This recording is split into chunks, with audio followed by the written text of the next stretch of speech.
Yeah. Try again Is now. that better now? Give us a, yeah, they're waving Yeah. and nodding. Lovely. That's because nobody held up a sign. Sorry, yes. Where is it? I don't know where it is. There we are. Thank you.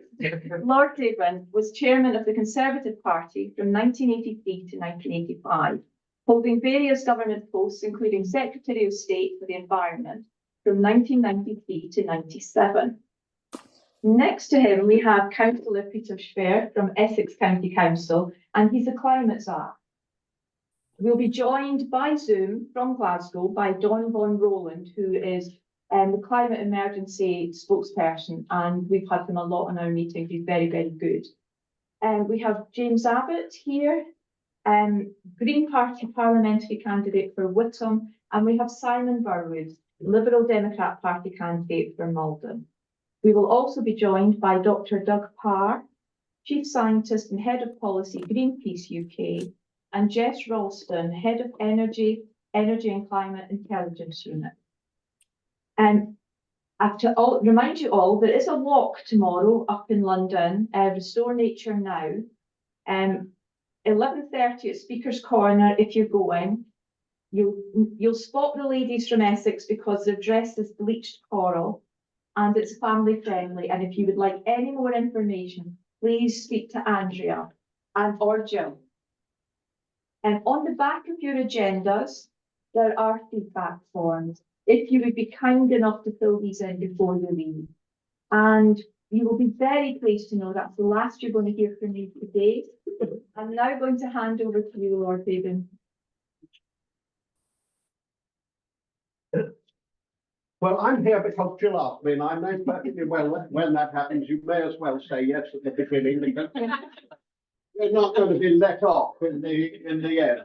So I'm so pleased to see you all, and it's I'm also thrilled that there are so many who before COVID they all said, "Oh, I can't do the internet. I had to get my grandson to do it." Then COVID came along, and they knew they couldn't connect with their grandson unless they actually learned themselves. And they all know now. It's absolutely wonderful.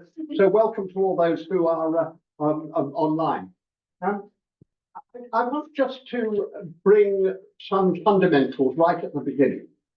For nearly 11 years, I was chairman of the Independent Committee on Climate Change, which advises the whole of government. And that means I and my team advise not only the Conservative government, but the Labour opposition and the Liberal Democrats and anybody, and the Scottish Nationalists in Scotland, because we also have a contract with the Scottish government, and the Welsh Socialists, and also the Democratic Unionist Party in the north of Ireland. So it's quite a tough thing. So we are very independent. I remain very independent, whatever one's past is, because on climate, I think the most important thing is that we have this consensus, which means that the major political parties that have been in power since the Climate Change Act are all committed to getting to net zero in 2050. Now, we can all argue about their policies and whether they really are going to do that and how much you can rely on them. We can all argue about that. But keeping the very clear consensus of getting to net zero by 2050 is crucially important, because what we don't want is to be pushed aside by the kind of party political arguments which they've had in Australia and they've got in the United States. This is a devastatingly damaging thing. So I'm always very anti people who make party political comments about it, because I just remind them that the Climate Change Act was invented by the Conservatives in opposition, got the support of the Liberal Democrats and the Nationalists, including the Nationalists from the north of Ireland, and that is a brilliant thing to have done. All those then said to the Labour government, we want you to introduce the bill because we don't want it to be a party political bill.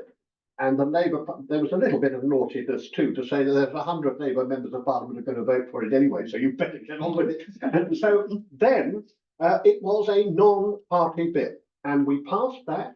And there were 8 who voted against it, and some of them are still hanging around, but generally a whole lot. So then go on forward, and then it became more and more clear that 80% reduction in our emissions wasn't enough. We really did have to go for net zero. partly because it was necessary, but partly because if you have 80%, I'm afraid a whole lot of people say, well, we're going to be in the 20% that doesn't have to do anything. So you have to make it clear that it's everybody that has got to deliver net zero. And therefore, the government, with the support of all the opposition parties, the government passed that under Theresa May, and it is now the law of the land. We actually have to reach net zero by 2050. And we have been in very good luck because we didn't government was doing enough. So Friends of the Earth and Client Earth took the government to court to say that is what the law says, and you have not got a programme sufficient to do it. And I became the principal witness for the opposition, so of the proposition, but in other words, on the side of Friends of the Earth, who had actually written the Climate Change Act in the first place. They were a huge help for us when we were writing it. And we won that case. The case made it absolutely clear that the government had not got a satisfactory, detailed route to net zero. And it was therefore given until one year to produce it. So whoever's in government has now got to produce that for the courts. Actually, Greenpeace won a very important victory yesterday in the courts, which actually said that the county council that had given planning permission for a new boring for a oil well in, I think, Sussex, was wrong in giving planning permission without taking into account the effect on climate change of the emissions that would come from it, not just from the well, but what we call the category 3 emissions, the ones that would come from using the oil. Now that's a staggeringly good new change, because what it means is that we're beginning to move to a world in which we are making decisions through the lens of climate change. And I think the most important thing that will come from our discussions today is how we look at the world through that lens. And perhaps the best thing that was said about it comes in the Pope's encyclical Laudato Si, because what he says there is climate change is the symptom of what we've done to the world. And that brings in all the things that we talked about. The loss of biodiversity, and Britain is in the worst position of any country in Europe. There's the huge difficulty that we have about modern slavery and the way that we treated other people. It's the loss of fertility in the soil because of the way in which we have farmed. It's the loss, indeed, of the trees and the hedges. All that comes on. These are the things we've done, which add up to the world demanding that we do something or the climate will change. Now, the two words net zero are really both important, because zero, of course, is that we've got to bring our emissions down to as near none as possible. Now, we can't bring it down to none because you're all emitting. I feel very sorry for the cows. They're always complaining about the cows, but it's actually all of us. If you don't emit, you're not alive. And if you die, you start emitting pretty soon afterwards. The fact of the matter is, life and emitting are absolutely so together. But the world used to be able to sequestrate, to take in those emissions. So that's what the net bit is about. It is that we have not only damaged the world, but as the Pope says very simply, what we've made the world unable to heal itself. So the oceans filled with plastic can't take in the emissions as they used to. The oceans with bottom trawlers, this disgraceful thing that we still allow bottom trawling, which cuts up the bottom of the sea and not only releases carbon, but actually makes it more difficult for the carbon to get back as it should. So what we have to do is to get both net and zero together. Now, there are some people who would want to do it more quickly. The Green Party is very clear that it would want to do it more quickly. Liberal Democrats say they'd like to do it by 2045 rather than 2050. I have to say that the Climate Change Committee believes, by doing all the research, that we can't do it well before 2050.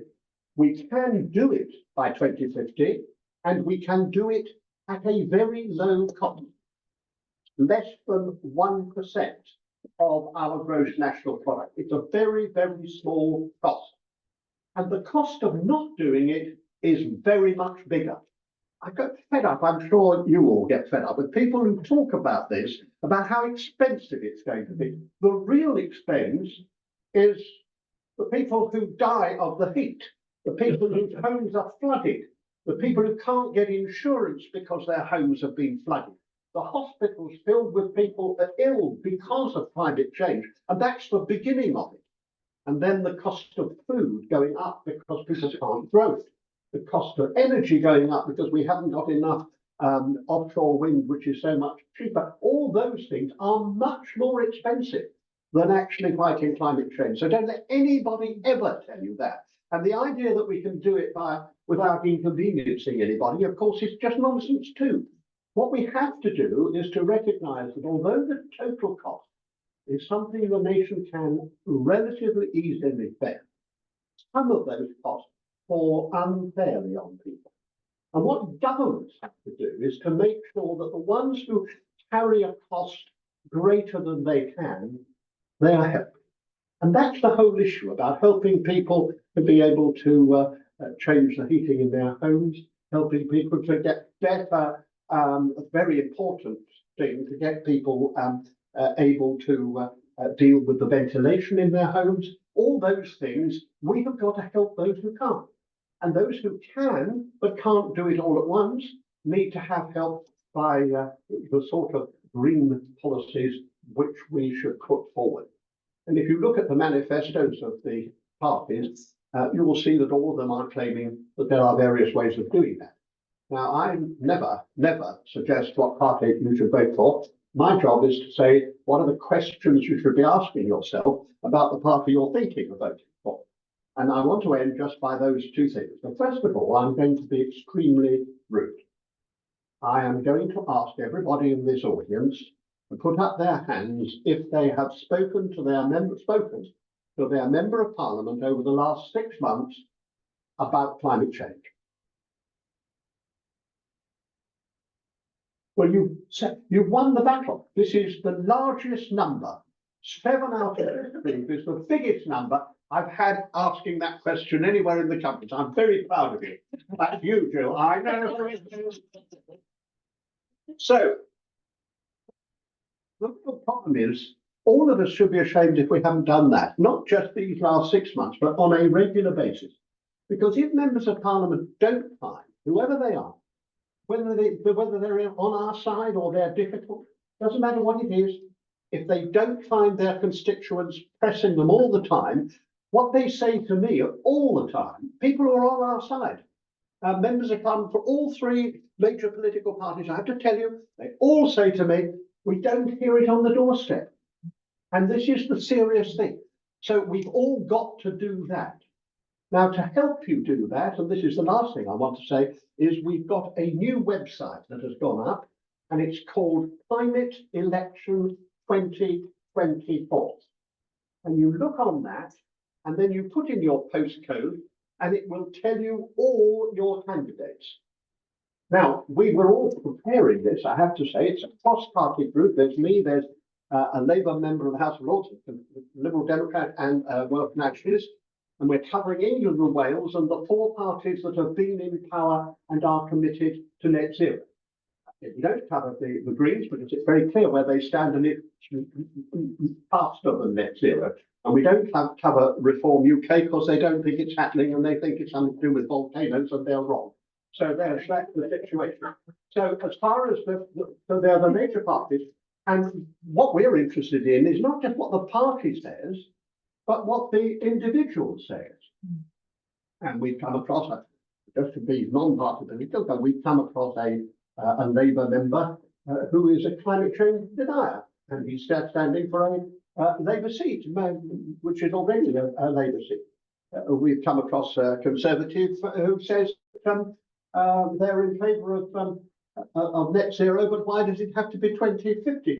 Couldn't it be 2060 or 2070 or 2080? After all, they said we're not going to be around then. I mean, this is ridiculous, but we've come across a Liberal Democrat who couldn't tell us what the view was until they'd read the manifesto, because they didn't know what their views were. Well, if you're a candidate of the Liberal Democrats and you don't know that you're going to fight climate change, but it was before the manifesto, and she said she couldn't tell us until we had the manifesto. So we've learned an awful lot from this, but when you look it up, it isn't complete, because we've had to do all this in a much quicker time. But when you look it up, if you see a candidate there that you know their views, then will you send it to us? Tells you where it is there. Every assessment we send to the candidate. So we say to the candidate, this is what we're going to say about you. Have you got any complaints about it? So we only get a couple of days to write back, but it does give them the opportunity to read what we've said. I look at every single one of them to make sure they are unbiased. So it means you can look up, and some constituencies are lucky enough to have 3 candidates, all of whom are seriously committed to net zero and also to the interim targets of 2030 and 2035. Others have candidates who clearly haven't bothered to find out, so they're woolly, and I'm not in favour of woolly, and that's why we ask them the direct question. Net zero in 2050, the very tough targets which were put in the Glasgow COP by Boris Johnson. I don't normally praise Boris Johnson, but on that case, absolutely right for 2030 and 2035. So we ask the direct question, because I don't want, I'm in favour of the environment and I'll do everything that's possible, brackets, unless it's difficult or my constituents complain, those brackets. So that's the bit I don't want. I want absolute commitments. So when you look that up, and I hope you will, do see those candidates and then use it. Because after the election, we will have every member of parliament, because we will have covered everybody by then, so everybody who's been elected, and they will have made commitments. And then we're going to come back to the Women's Institute in Essex and others all around the country to say, we now want you to keep these people to their commitments. And as a regular and basis that they know that whenever they go to a surgery, one of you turns up. And if you don't want to talk about climate change generally, on that website, there is a link to Friends of the Earth website, where they have details for every constituency of the particular issues for climate change in that constituency. So what we want this election to be is the election that begins badly in terms of the fact that we haven't done this before, but after the election, we're going to keep these people down to it. So the next 5 years will be a proper 5 years from all political parties, so that we do get where we need to get by 2030. So today is a preparation for that. And so I'm very pleased to ask the remarkable leader of the climate campaign for the Essex County Council. And I have to say, the County Council Essex has been a real exemplar around the country for what it's done on a cross-party basis. So if I can call upon you to tell us what's happening here.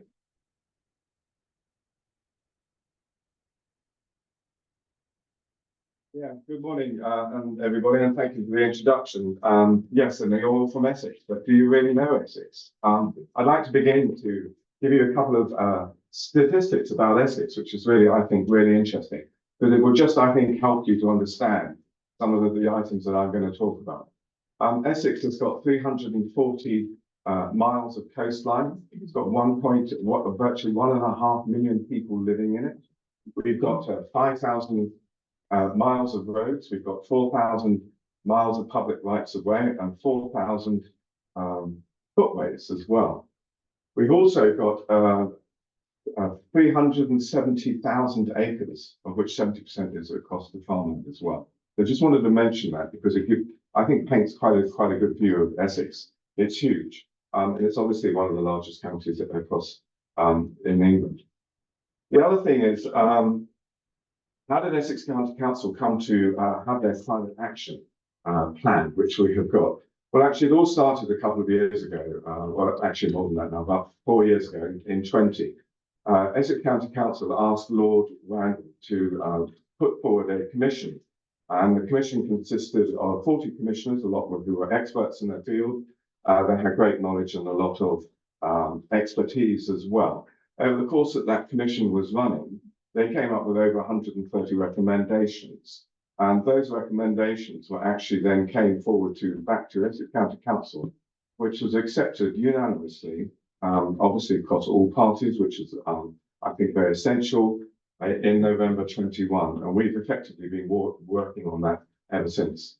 So following that, the action plan, I'd just like to give you, divide it up really into like the built environment, energy, waste, the communities and what we do, because what we do is quite significant and quite wide.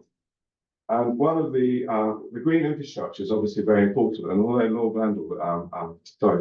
Deben is talking about climate, actually what's a really important word in there, I think, is nature and climate, because nature is often, it tends to be a little bit on the back burner when everybody talks about climate. And that's really important for us in Essex. And I'd like to give you an indication of what we're doing on our green infrastructure. Essex is, we're running a couple of things. I want to talk to you about the climate focus areas, which we do, which is effectively like putting a spotlight over how we can get into like regenerative farming, what we can do to make nature bigger, better, quicker, effectively. We are able to do that, and we've taken a section of Essex all the way from the Blackwater to the Cone for that. And what we are doing is helping everybody that's involved in those areas, all the way from landowners, farmers, parish councils, communities, to look at what can be achieved within that green infrastructure. So we are helping and aiding all of those people and putting them together. And of course, there's a lot of experience out there, and that's what one of our prime functions is, to enable all of this to get together. So that's an ongoing process, and we've set up those farm clusters which are looking at all of this. And of course, you've also got the environmental agency, you've got the environmental and land management schemes coming from central government. So there's lots of interested organisations in all of this going on. The other thing that we've done really well, and I'm very proud that we have done, is we launched an initiative called the Essex Forest Initiative. And over 4 years, we had a target to plant 375,000 trees. We're at year 4 of that target, so it's a 5-year target. And this year we planted over 414,000 trees. We've also planted 3,600 urban trees as well. And actually with that, with the cooperation of other people, we've actually planted over 51 kilometres of hedgerow across Essex as well. And that's what I mean about nature, because it's important to join it all up. It needs to be connected. And that's through the Essex Forest Initiative is helping form those hedgerows and those corridors and connecting a lot up. Because as you know, Essex has got a lot of agricultural land.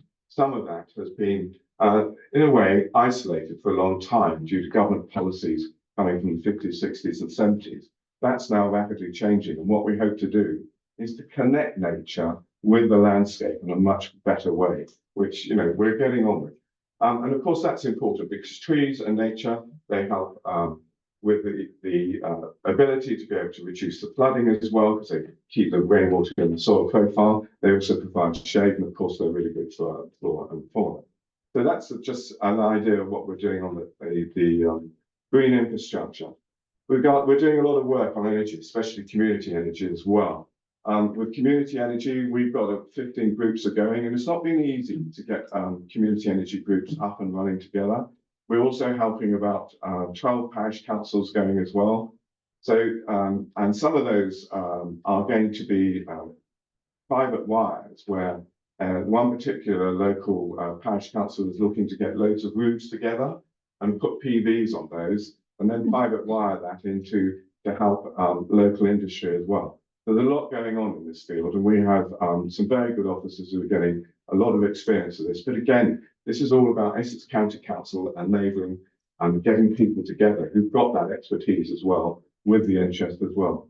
And then on energy, something that we're doing at Essex County Council, we've been doing for the last 4 years. Some of you may have heard of it, called Solar Together, where it's an opportunity if you're interested in having solar panels on your roof.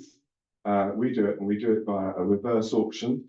And we've constantly over the last 4 years had between 5,000 and 6,000 people interested in this and express an interest. And what happens is at the end of the auction, it's that we normally tend to get between about a 30 and 32% saving on the normal residential price that you would get. So the schemes are much better. And last year, we actually opened up the PV schemes to include batteries, and we also started including small businesses across Essex as well. And the take-up has been quite significant, and we roll that out every year. So that is just one thing that we do for Havel. And also on our own Essex County Council estate, we put PVs across all of our rooftops that we have available. And we've actually put PVs across 31 of our schools as well. And just on that, all new school buildings that we built since 22 are actually now built to net zero as well. So that's quite significant. And the other one that we do with regards to energy as well is retrofit. Retrofit is a huge thing, but there's over 460,000 properties across Essex that are going to need retrofitting. There's over 600,000. And 85% of those houses that need retrofitting were actually built before standards and conditions came in to improve our energy efficiency. And it's one of the things that a lot of people are talking about is, how do we go about building net zero homes? And of course, the central government planning regulations, and especially the build regulations, are difficult to obtain that at the moment. But one thing we have been doing at Essex County Council is trying to lobby central government to reduce stamp duty on the purchase of a net zero home. So the first time home, and we're pushing for that, and actually we're beginning to get that in front of the minister's desks, whoever they may well be, in a few weeks' time. But we see that as a really good thing, because we at Essex County Council on one of our own properties, we are hoping to do not only a net zero build, but the net zero build on the property as well. So the actual construction phase of that, we are looking to see how we can get that with minimum emissions down to a net zero of the build, but also the construction, and that's going to be a first. We do lots of other stuff as well. I'd like to sort of bring you on to water. As you know, Essex is a really water-stressed part of the world, and would you believe that only 60% of the water that we actually consume in Essex from our taps originates from Essex. Some of it is shipped in, and we have just launched this year, in fact, at our climate summit in March of this year, we actually launched Essex County Council's water strategy, and it's the first water strategy that we've had, but we also think it's the first water strategy that any county council has actually had in place as well. And give you an idea of what else we are doing, we also have got a tree strategy for highways, which we never had before. So we are reaching far and wide into an awful lot. It's not only the community energy, the green energy. Also, we obviously at Essex County Council, in conjunction with the district and boroughs, we collect waste, and we have got a waste strategy for Essex going forward, which is going to go up to 2050. And we are trying to get recycling rates up, because you probably do know that each household in Essex produces about a tonne of waste per year.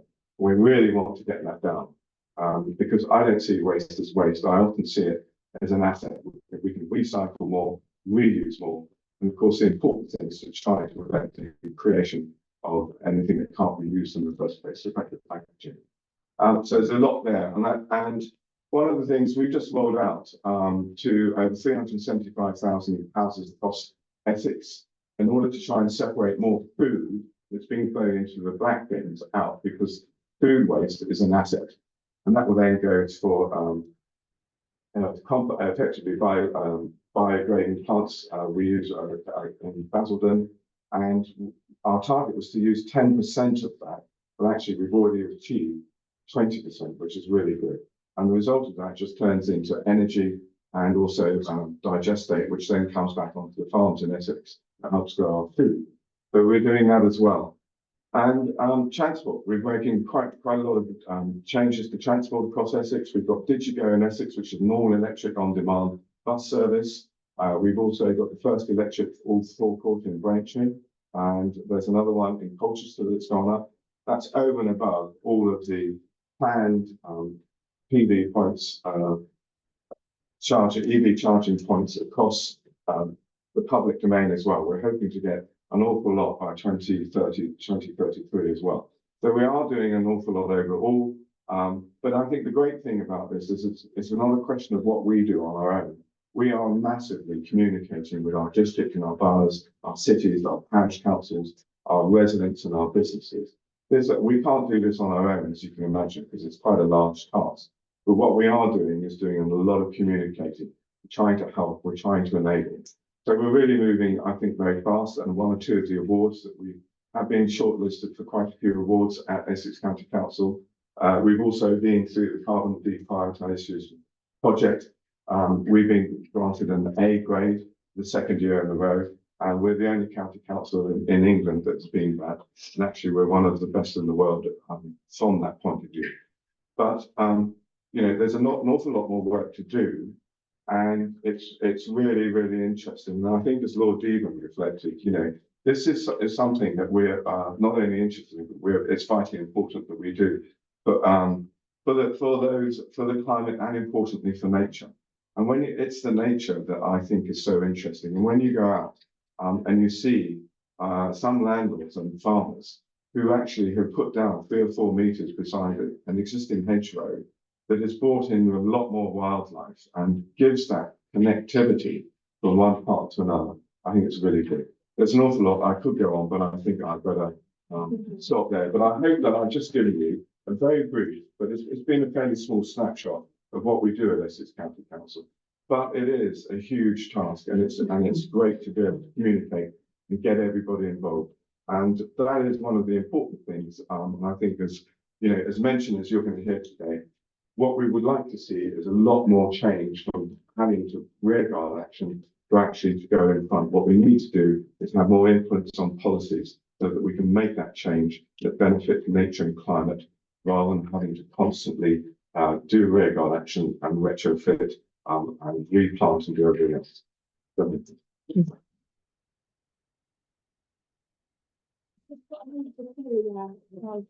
Well, thank you very much, Councillor Fryer. I mean, it is a remarkable thing. I have to say, he's absolutely right. Essex is the leading council on this, and it shows that the cross-party operation supporting what's going on is really very well worthwhile and a remarkable achievement.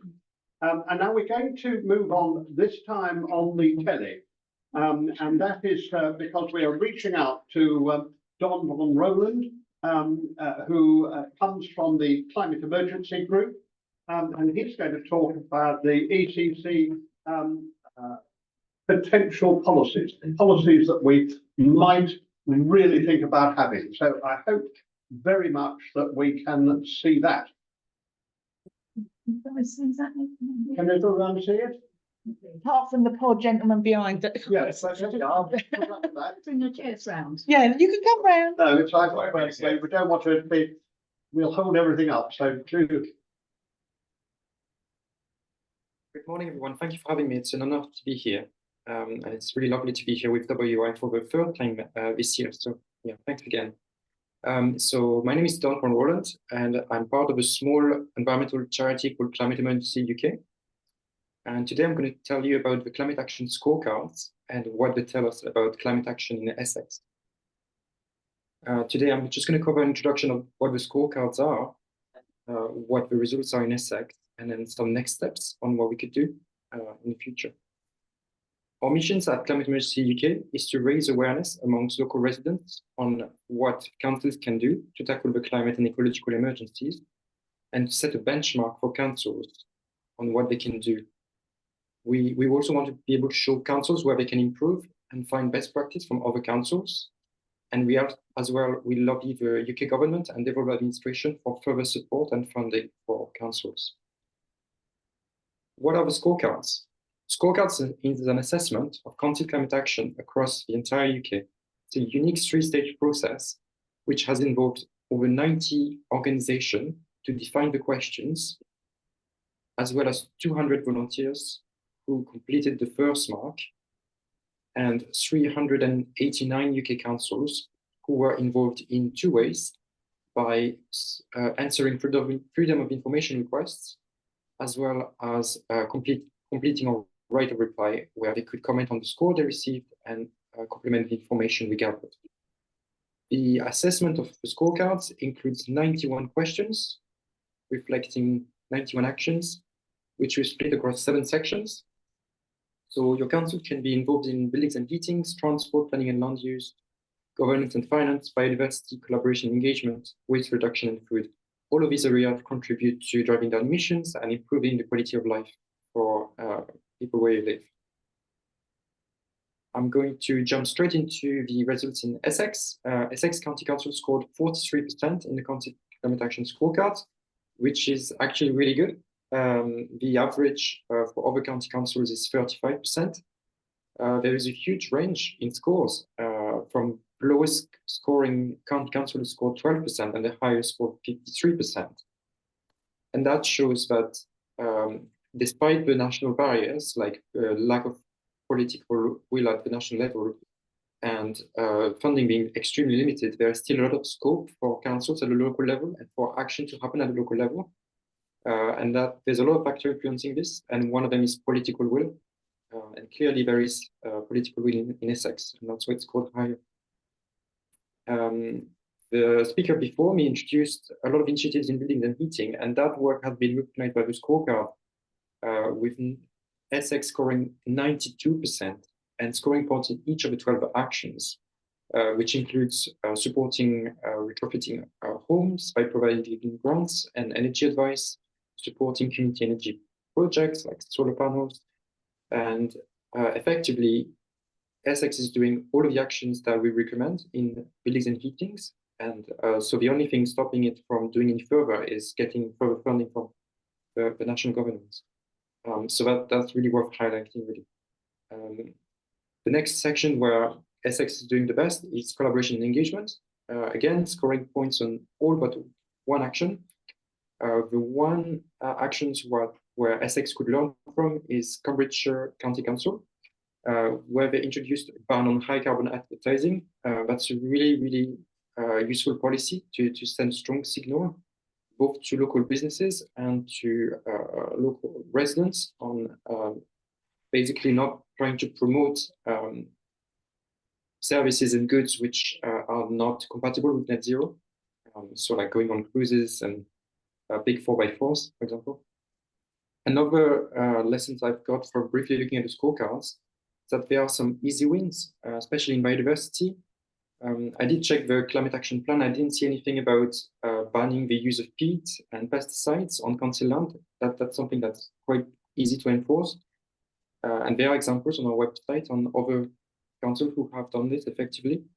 The population of insects in Western Europe has reduced by 70%. So it's really crucial that we ban pesticides now, because we don't want to be in the position like some areas in China where they have to pollinate fruit trees by hand. We really take action on this now. It's not some biodiversity, it's not something we can ignore any further. We're already the most nature-deprived nation in the world.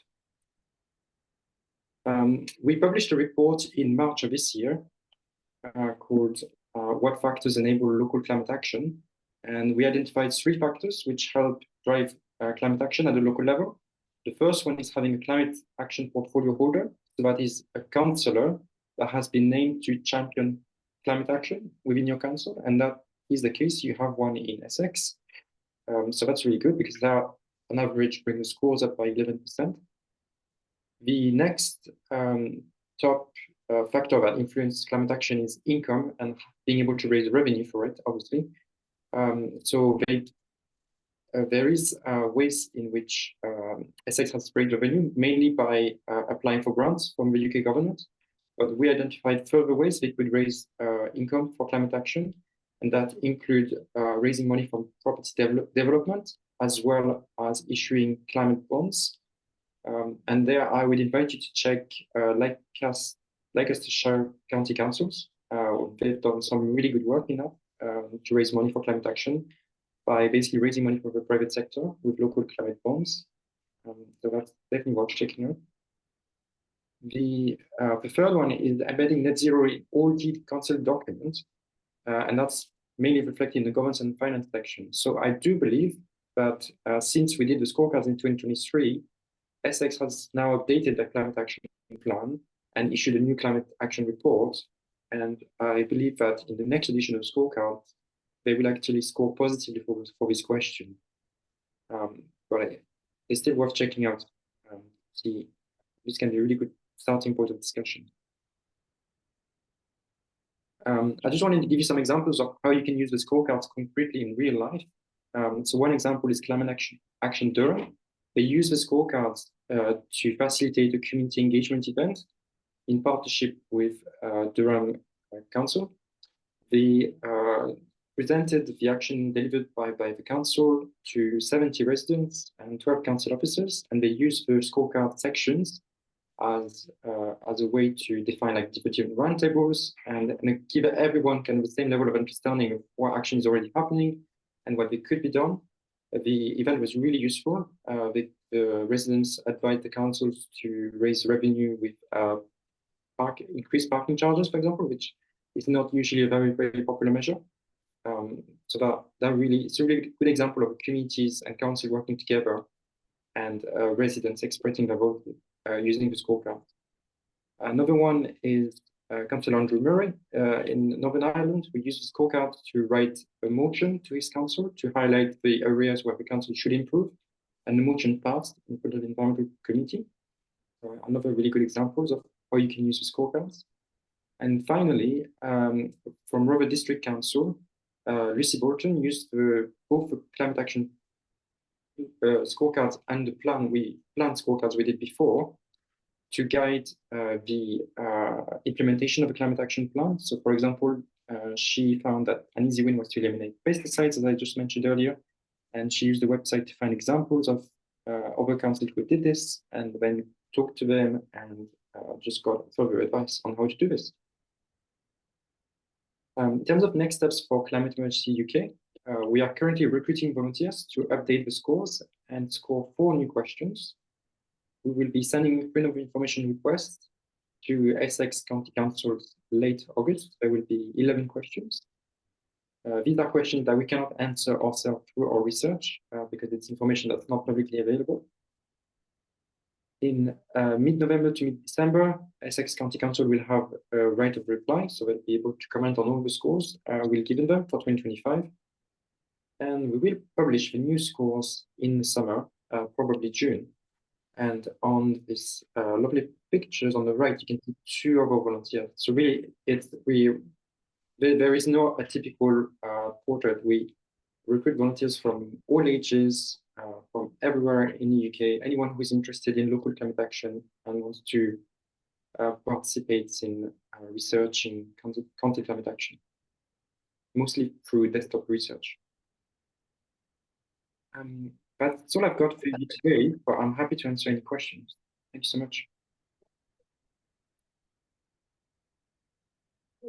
To answer any questions. Well done. Thank you very much. Could I just say, we're going to move on to another bit of the ocean, but I want to pick up something that Don said, that things that we should do on shopping. It's not only a question of buying of buying things when you do decide to buy something which are sustainable, but it's a question of not doing certain things. For example, no one should ever buy anything Esso petrol. You should be ashamed of yourself if you do any of that, because these are people who've done more damage to the climate change campaign than any other single company. So you may not like Shell and you may not like BP, and they could go much faster, but they are at least some way on that route. ExxonMobil and Chevron are not at all, and therefore we have to stand up and say we're not doing that. And I say about the Essex County Council, I mean, I'm pressing every county council to look and make sure that they're not having anything from these kinds of people, because that's the only way that they will learn that the public won't have what they are. Now, we're going to have some spokesmen from different political parties. Now, this is a non-party political meeting. We don't have a spokesman for the Labour Party. I am independent, so I'm not a spokesman for the Conservative Party. So what I'm going to say to the two people we are going to talk to, what I'd like them to do is to concentrate on those things that make their party different, the bits which really people ought to know about as the different bits. Because if you read the manifestos, there's quite a lot of similarity in the language which is used. So it would be helpful, I think, for example, if I may put him on the spot, for the Liberal Democrat to explain how they think that they can do 2045 for net zero rather than 2050. It's that kind of thing which I think we'd all appreciate, and it will keep this meeting non-party political but informative. Well, first of all, I have to call on an old friend of mine. Mr. Abbott and I have worked on various things together, and I have to tell you, he's a good egg, and I very much like him to start us off on this way. Do, please. Well, thank you, Lord Deben. That's a long time since I've been called a good egg. I think my granddad used to call me that, but I don't mind.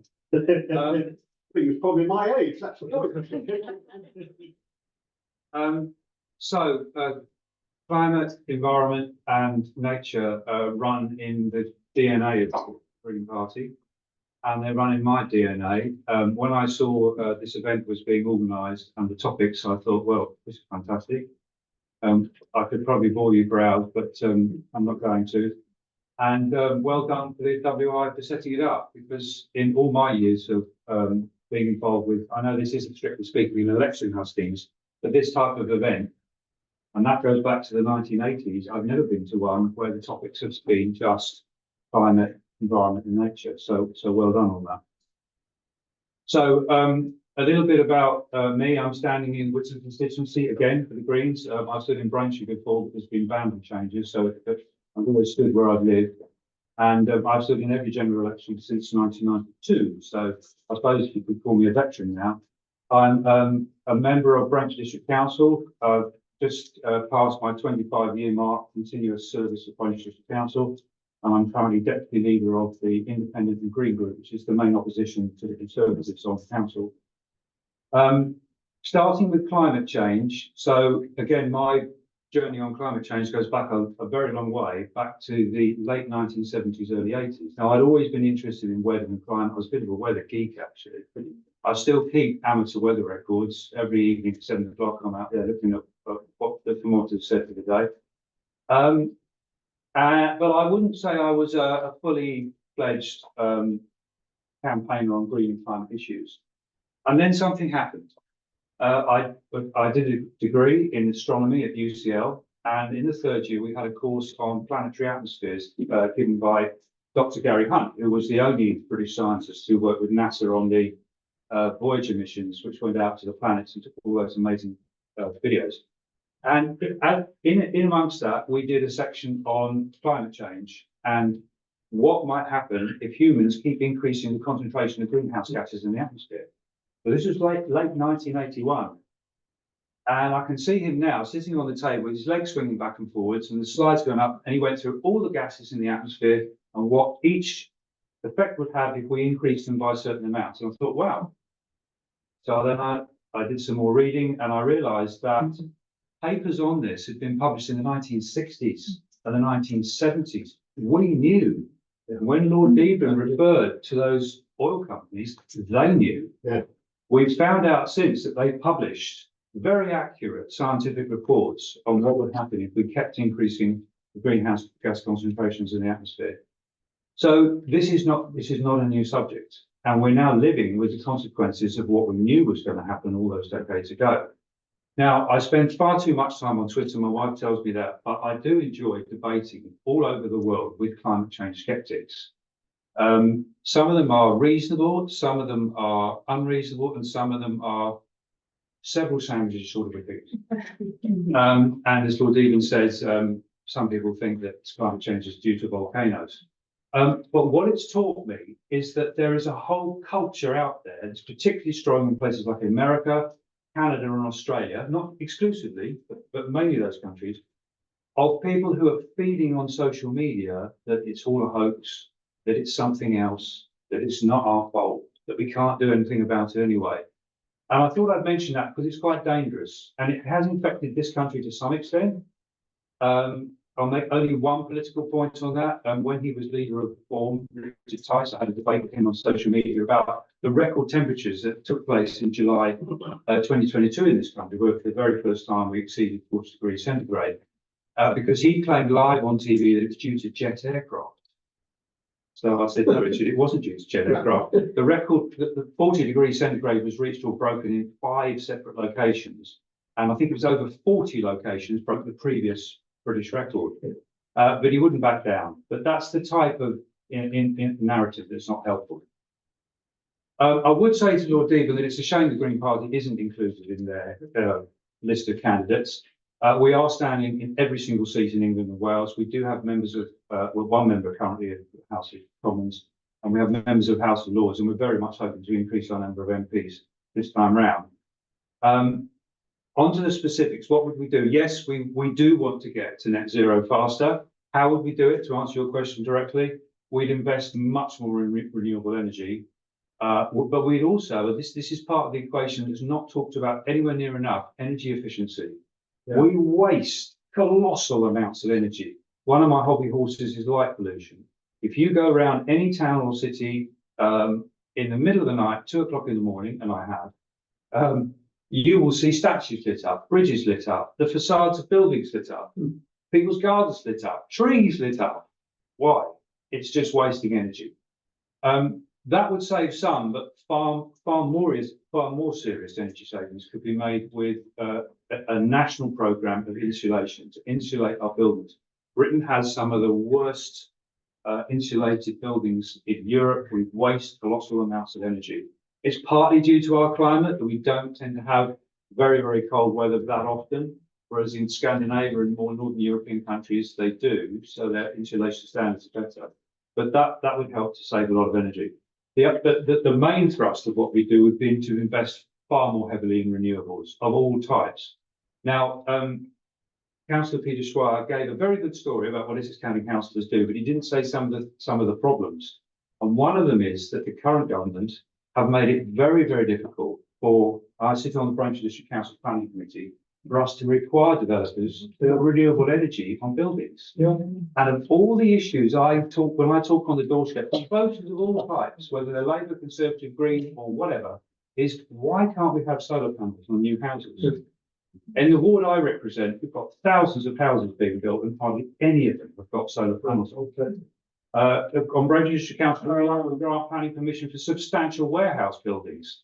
No solar panels. We can only get them if the developers happen to want to do it in the first place. But there are several elephants in the room when it comes to climate change, and I'll talk both briefly about the Essex situation and the global situation.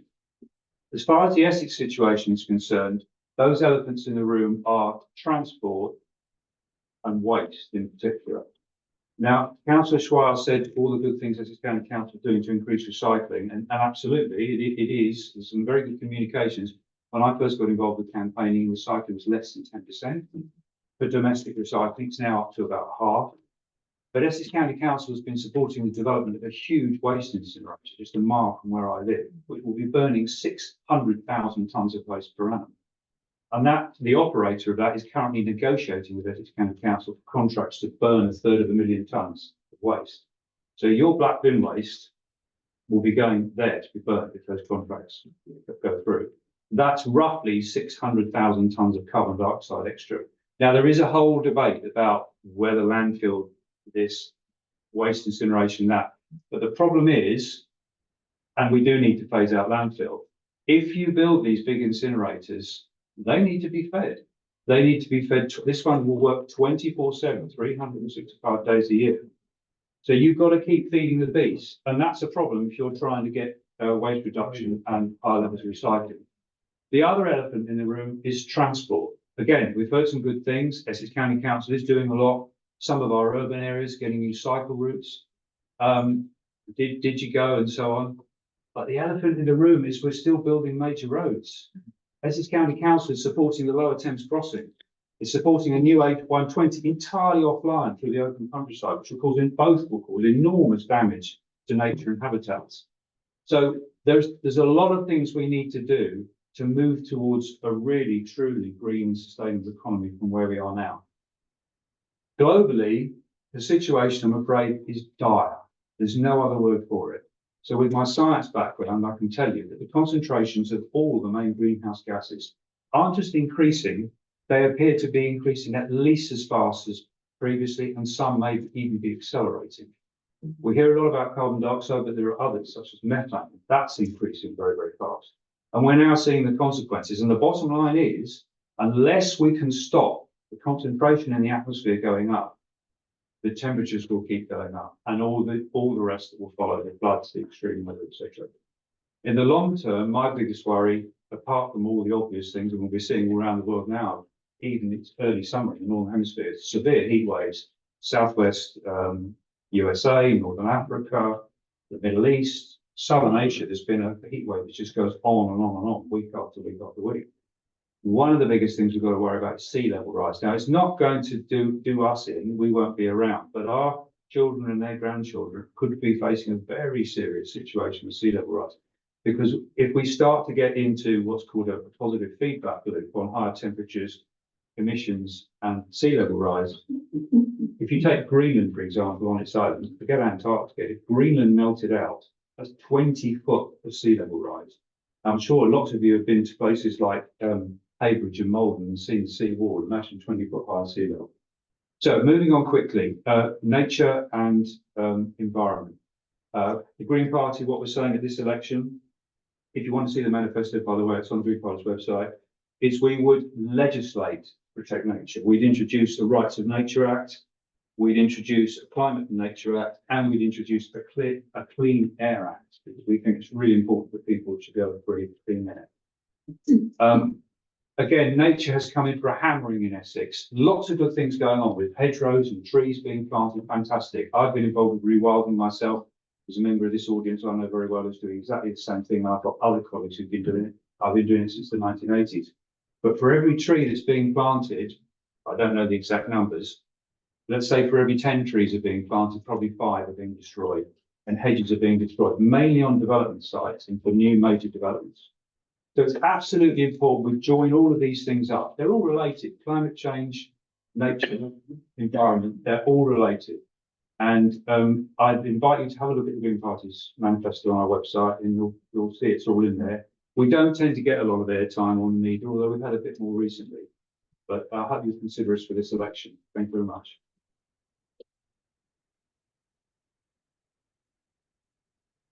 Well, I told you it was a good day. And I just want to say what an important thing is that all these things have to be done together. That's why I repeat again, it's the symptom. Climate change is the symptom of what we've done to the world. And if you want to put it right, you've got to put those things right from nature. Because this is why it's such a good platform for this discussion. And now I'm going to ask the Liberal Democrat, Simon Bowood, to do the same thing. Something about the things that are different about the Liberal Democrat. Thank you. I'll just fix that, sorry. Sorry. Yeah. Everything says. No. If you go past all this and then I'll.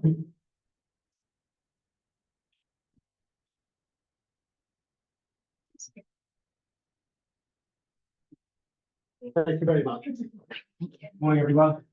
Thank you for inviting me today. I actually feel like a bit like I'm the fraud in the room because I'm listening to these gentlemen here and I'm thinking, wow, I'm learning a lot. I'm making notes. My passion, yes, is nature. Take the dog for a walk in the park opposite my house. And I love going out in the trees. And I've got there's one particular tree, and every time I go past it, I put my hand on the tree and say, good morning, trees. I always look around to make sure nobody's watching me. Anybody looking at me? My passion is people. My passion is my community. And you'll hear Ed Davey saying this again and again and again about Liberal Democrats being local champions And that's what I want to be able to do, because I see a lot of the stuff that's happening within climate change as being opportunities now for our communities. There's so many opportunities for education. There's so many opportunities for renewables. There's so many opportunities for people up and down the country to move from industries which we might have to start thinking about closing down, like the gas and the oil industry. Let's train these people to be those experts who can make our houses more energy efficient, can put on the solar panels on the roofs, and can work with that sort of information and that sort of technology. That's really important. As my colleague from the Green Party has been saying, most of the things that he was saying about what they want to do, yeah, I'm nodding, yeah. We want to have far more insulation in homes, because what that's going to do is going to give those local people more pennies in their pockets. And if they've got more pennies in their pockets, they're able to make the informed decisions about the sustainable products in the shops. With the cost of living at the moment, there's far too many people who are having to make decisions about whether they're feeding their kids and what they're feeding their kids. And quite often they're having to make those decisions on, I need to buy the food that my children need. And maybe I can't always afford to look at the most sustainable or the most energy efficient or the most, the ones that help the green climate. So that's what we need to do. We need to be able to have people must have that money in their pockets. So the energy, if we can save them money on their bills, fantastic. If we can make sure that they've got proper, decent jobs so they can feed their families. I work within adult education. And within education, there is something called Maslow's hierarchy of human needs. Has anybody ever heard of it? Yeah, wonderful. That's great. So Maslow's hierarchy of human needs basically says you get all the bottom stuff sorted. Yeah. So if you go on a course, when we came in today, somebody said where the loos were, what's something on the break, where you get a cup of tea. Once I've got those things sorted, I can then start moving up and working up towards a much higher position. We need to make sure that people are able to feed their families and they are comfortable. And then they will start actually, maybe now. And I know that's a really difficult thing to hear in a climate emergency. It's a really difficult thing. And I'm not going to apologize for that. We are in an emergency. We've heard that. But we've got to be able to make sure that people can take that forward. I was challenged to come up with the right way. We as the Lib Dems have set our target 2045, not 2050. Every single time anybody sets dates on anything, they slip, don't they? Yeah, they do. They do. But let's be honest about it. We have a target. And I know there's real consensus to reach that 2050 target. If we're saying we're going to go to 2045, actually, first of all, we started building a bit of leeway. Lib Dems want to be able to provide 90% of electricity that's used in the country with renewables. Renewables is the way forward. It's got to be the way forward. That's only, to me, maths, 6 years.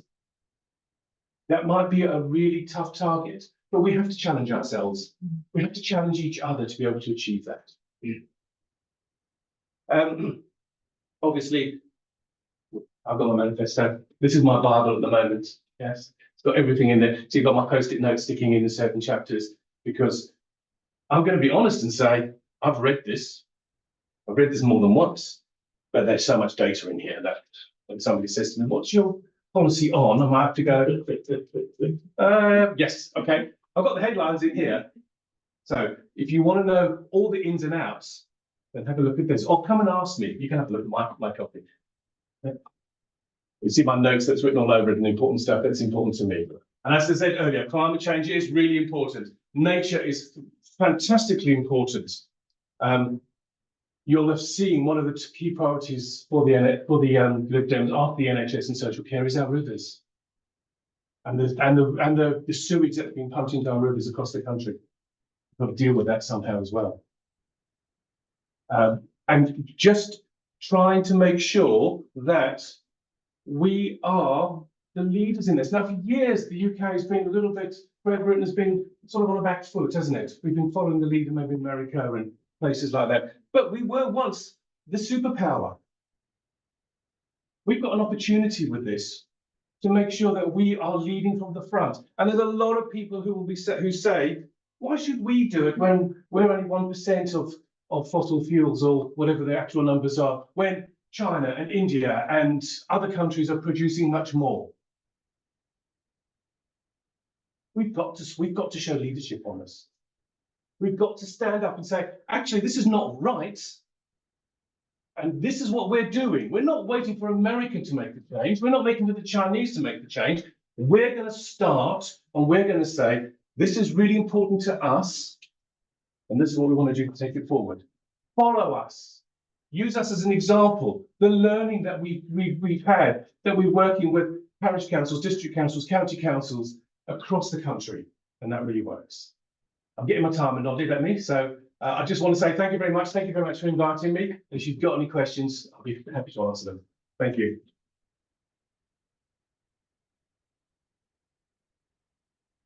Well, thank you very much, and thank you very much for following what I asked. That's very kind of you. The truth is that it's the delivery that matters, and policies, governments and oppositions, politicians, as an ex-politician, I would say this, politicians are very good at policy. It's just delivery they're very bad at. And what we have to do is to force that delivery. And it's particularly true in this area because there's not much that anybody said that I would disagree about. So we would find it difficult to argue about the policy. What we find much more difficult is trying to deliver. And the trouble with the delivery is that people always say, I'm in favour of that, but not here. I'm in favour of that, but not this particular bit because it affects me. And that's the dangerous thing, because we actually have to put that on one side and get on with it and deliver it. And that's why I'm very pleased we've got Doug Parr now, because he is the chief scientist and head of policy of Greenpeace. I hope he doesn't mind me saying so. He's been doing this for quite a long time, and, on quite a number of occasions, and he's always taught me something, always got something fresh. So, Doug Parr. Thank you very much. Two candidates to come to the main body of the hall. It was a bit crowded to have you all up there at one time. Okay.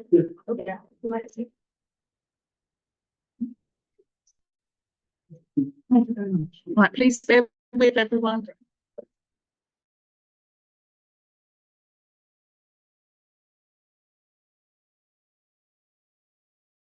We're just having a little, hold on a minute, guys. Yeah.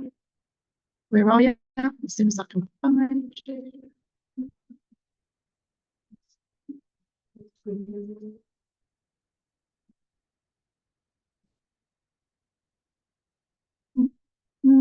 Share screen, Doug? Is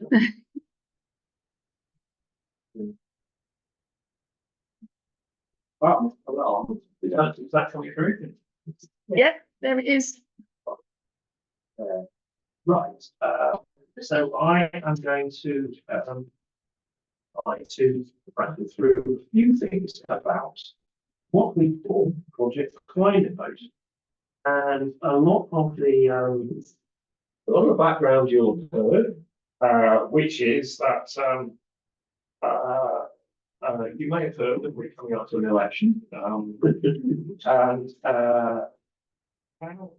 well over a year ago, we at Greenpeace concluded that politics has moved over the time I've been watching this, and it has moved in a more, some would say hard-nosed, others would say cynical direction. And that now it's about voters. It's about what will people vote for. And I'm afraid to say rather less about what is good for everybody and what is good for the country. And so unless we can get voting to be considered an important part of the climate debate and vice versa, so that climate feeds into the voting issue, or how people choose to vote, then we're not going to get anywhere. So that's how we started out. It would start out rather better if I could change my screen. So let's So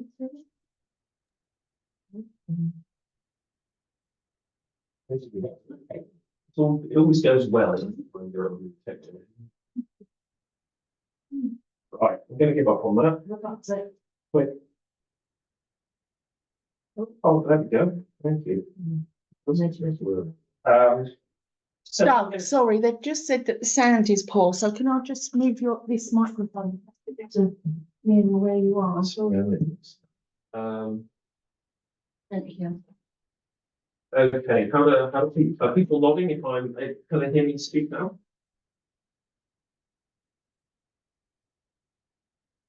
Can people online hear me? You wave at me, you lovely lot online. Can you hear me? 1, 2, 3, 4, 5, 6, 7, 8, 9, 10. Are you hearing okay? Thumbs up. Yeah, thumbs up, Doug. We've got to go. We've got to go. Right, I've probably used about 5 minutes backing around now, so I'm going to really back it through.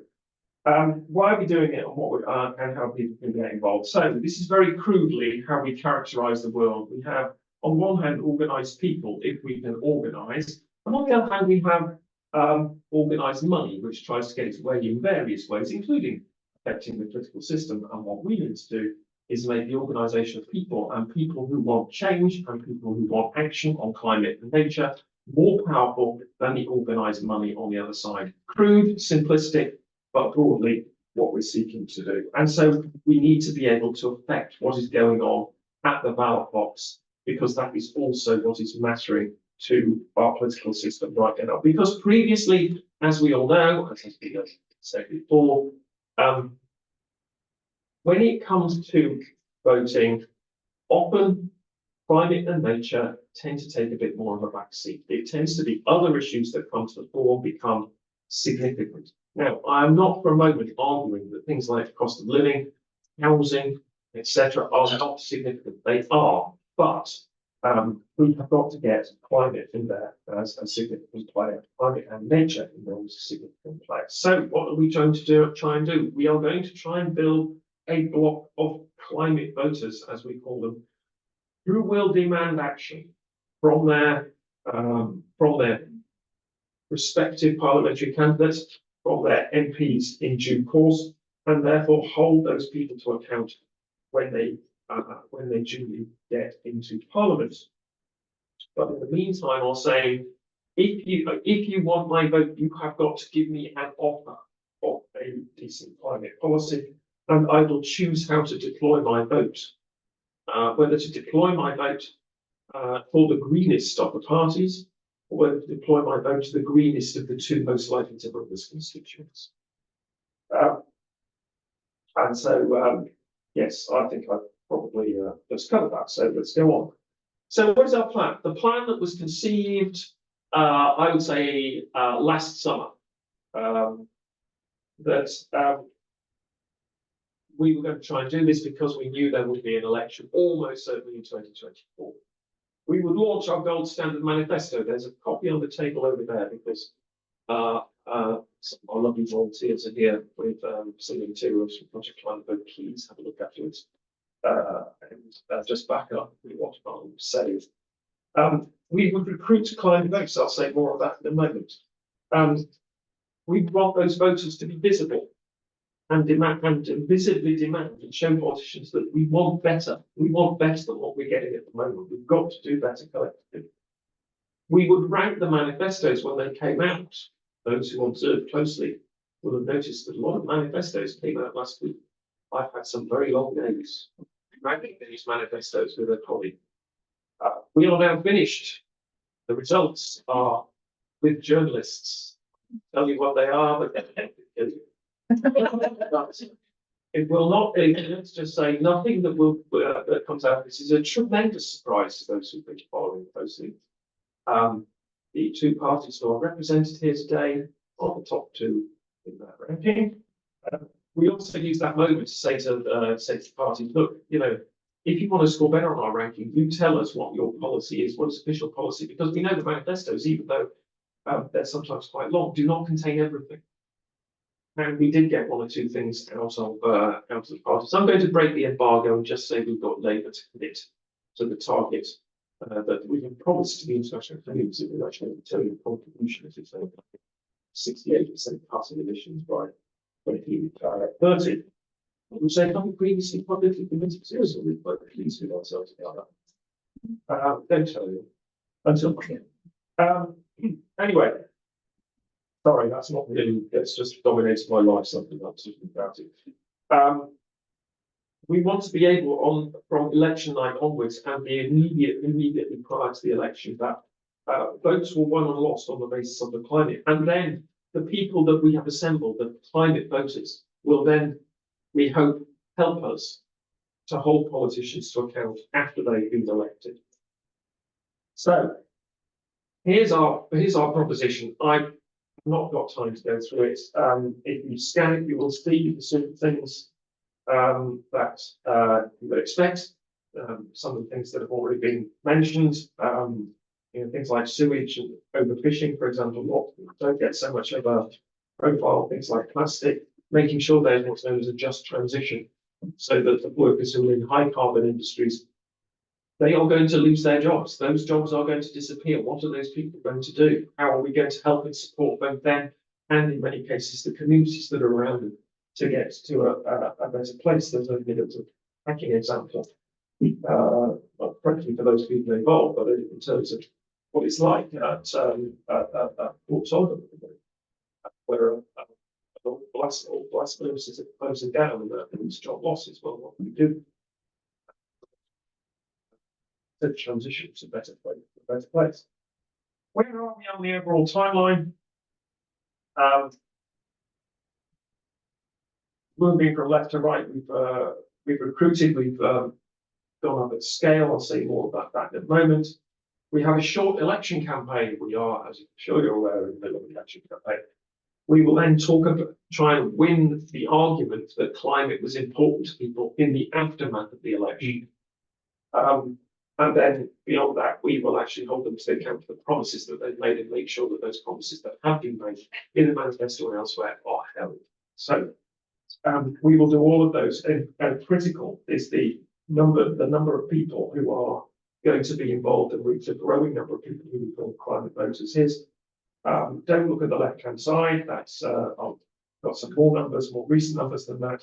But on the right-hand side, you can see it's a website that we have. Google Greenpeace Project Climate Voting. You will get it shown where all the active groups are across the country. I've zoomed in a little bit to see a chunk of Essex. We've got a Chelmsford group in the middle there. We've got some in London, some up in which top right in other places. So there are groups around here. Representation today. Please go and look. I've said it once. I'll say it again. I might even say it a third time. This is the timeline that we've got. I hope that people are aware there's a huge march in London demanding action on nature tomorrow. A lot of groups are putting a lot into getting people there. If you're not aware already, I hope you might be able to go. So far, we've got over 200,000 climate voters, so people who are said they are willing to put climate into how they are going to vote in their constituency. Over 2,000 trade volunteers. We held over 1,000 events. A lot of those are door-knocking events, but we've also got hustings going on. Knocked on a lot of doors, and we are active in about half of the constituencies around the country. How could you take part? How could you be a climate voter? Well, we have the opportunity, because I'm going to mention it again. There is a lovely stall there. You can take some of the materials, put them up in your window. You could recruit others to make them interested in being a climate voter. Make yourselves visible to MPs and the community. And don't think it's all over at the election, when the election is done, because there will be that period where we've got to say this was important and then hold account. So there are canvassing events. If you're interested, come talk to me afterwards. I will be here in the aftermath, or talk to Louise and others on the stall. Organise if you fancy organising events, and get visible. Get visible.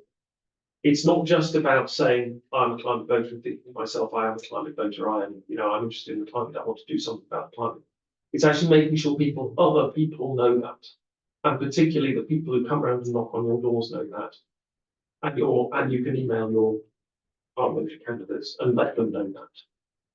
So please do join us in this massive endeavour. It's where we want to be, and it's where I think we can hold politicians to account both before and after the election. Thank you very much.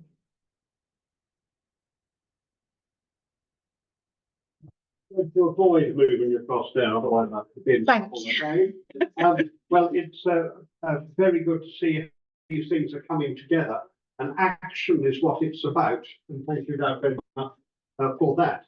And we now need to just finish up our main part before we get on to questions. And that is very pleasing to ask Jess Ralston, the head of Energy and Climate Intelligence Unit. And she will tell us something about the media and political narratives on net zero. So you could, of course, speak for 2 hours, but I hope you won't. I'll try and keep it short. Hold on a minute, Jess, I'm just switching over. Just while we're waiting for the IT, can I just make clear, in the interest of balance, I did invite 3 Conservative prospective parliamentary candidates to be here. 1 refused and the other 2 didn't reply. I invited 3 Labour candidates to come. 1 initially accepted but then pulled out, the others. So I invited Reform, didn't get a response. I didn't actually keep on trying with Reform. I invited loads of independent candidates, I could get a babysitter. So I have tried to put it here. Yeah, I may as well start just by telling you a bit about myself, because I haven't got a slide on that anyway. My name is Jess Ralston, as Lord Deben said. I work for an organisation called the Energy and Climate Intelligence Unit. It's a bit of a weird name, makes it sound like a spin-off of MI5, but we're not. What we try and do is try and help the media understand key energy and climate issues, mainly because I think it's fair to say, I hope this wouldn't insult any politicians in the room. Sometimes some politicians can care more about headlines than they care about what they're actually doing or the people that they're trying to represent. So our theory is that if we try and reduce misinformation in the headlines and in the media, if we try and help insert more evidence into that media debate, then perhaps the politicians will take note and introduce policies that are aligned with energy and climate science. So we started, actually a 10-year anniversary is this year, so we started 10 years ago. And with the media has come a very long way from about a decade ago, where there was outright climate denials, people saying the science isn't settled, all of that sort of thing was happening a decade ago. And even though it sometimes happens, including from political parties like Reform, in general, the media is in a much better place. And actually, it's more about, oh, isn't that a bit expensive? Or is that really possible? Rather than saying climate change isn't happening. So in a way, that's an improvement. But yeah, there's still a long way to go. And that means that many issues that are very high on the political agenda are very much discussed in the media, including in this election. And I'm hoping the slide's going to come. So me too. Because I have got some examples and some headlines that we've seen. And that includes things like bearing in mind that the ECIU is completely independent, we're not aligned with a political party, and we're non-profit as well, so we don't have any vested interests. You can see headlines such as Labour's 2030 clean power target is going to cause blackouts, because Labour have a target for 100% clean power by 2030. But actually, when you dig into the detail, the Conservatives have a target for 95% clean power by 2030. So the difference here is 5% of clean power. And I think if you said to the general public, if you achieve 95%, and then you make it basically round it up to 100% anyway. So there's not actually very much difference in the actual substance of the policy, even if the media are reporting that something's going to cause blackouts, so there's going to be risks on the system, that sort of thing. And there's also a lot of confusion from journalists themselves, because a lot of them aren't experts in this field. And particularly over the last 2 years or so of the gas crisis, the energy bill crisis, a lot of journalists that don't normally cover energy and climate change have suddenly had to start covering energy bills and things that they're not familiar with. Brilliant. We're getting Pleased there. to see that, because I was winging it a bit there. You're doing very well. bear with. Well, we're in an area where the Wi-Fi and everything is really, really poor. So yeah, right. We need to have full screen, don't we? You could, if it's going to freak it out, we can stay small screen. It's easy. We can just go to the next. All right, then. Okay. Okay, we'll try. So if you just go, yeah, just click on here. Go to the next slide. I think it's still trying to download Still some thinking, from isn't it? yeah. What the wheel doing? Yeah. Oh, No. there we go. So that was what I was talking about, where there's some examples of some headlines from various papers, actually, and obviously everyone in the room knows that some papers are more aligned with political parties than others, but there's examples from the Daily Mail, examples from The Guardian, and it goes both ways. So there's also examples of media which are saying that the Conservatives' plans are not good enough or whatever. You know, it goes both ways. But there's also a tweet there from the Prime Minister which spreads misinformation around banning British oil and gas and things like that, because that's another one of the policies that Labour want to bring in, which is a moratorium, basically ending new licences in new fields, which is an important distinction because that doesn't mean that there'll be no new licences in existing oil and gas fields. So there's an important distinction there. But actually, when you look at what's actually happening with the North Sea, it's in decline anyway. So even if you have all the new licenses in the world, there's still going to be less oil and gas coming out of the new sea because it is in inevitable decline. And you'll hear people talk about energy security in that respect. If we don't have our own oil and gas, we'll have to get it from elsewhere. When actually it's not a binary choice between that. It can also be reducing demand in the first place. So you don't need that oil and gas at all. So there's it. Basically what I'm saying is there's a lot of media narratives out there around energy and climate change. So if you just go to the next slide, please. Thank you. Lots of them are confusing when you look at the facts. So the Conservatives said 95% clean power, Labour said 100% clean power, not much difference there. The Conservatives have committed to annual licensing rounds for oil and gas, as I just mentioned. The key difference there is Labour have said no new licenses for new oil and gas fields. There's some more targets around doubling onshore wind capacity. Both parties want to build new nuclear, mostly small modular reactors, things like that. You just go to the next slide. Just of time. I'm going to talk a little bit about pylons because I know it's in this area, pylons are a hot topic. So you'll see a lot of media, especially recently during the election campaign, actually, because it is such a local issue. Lots of talk about pylons and rewiring Britain and all of that. And if you just go to the next slide, Jan, thank you. Basically, all the political parties are agreed that we need more grid infrastructure. Because at the moment, we've got a situation where we've got lots of renewables in Scotland that can't actually send their power down to England, where we need it because there's more people here. We've got a situation where new renewable wind farms or even new gas power plants can't get connections to the grid in order to feed that energy in. So we've got less energy getting around.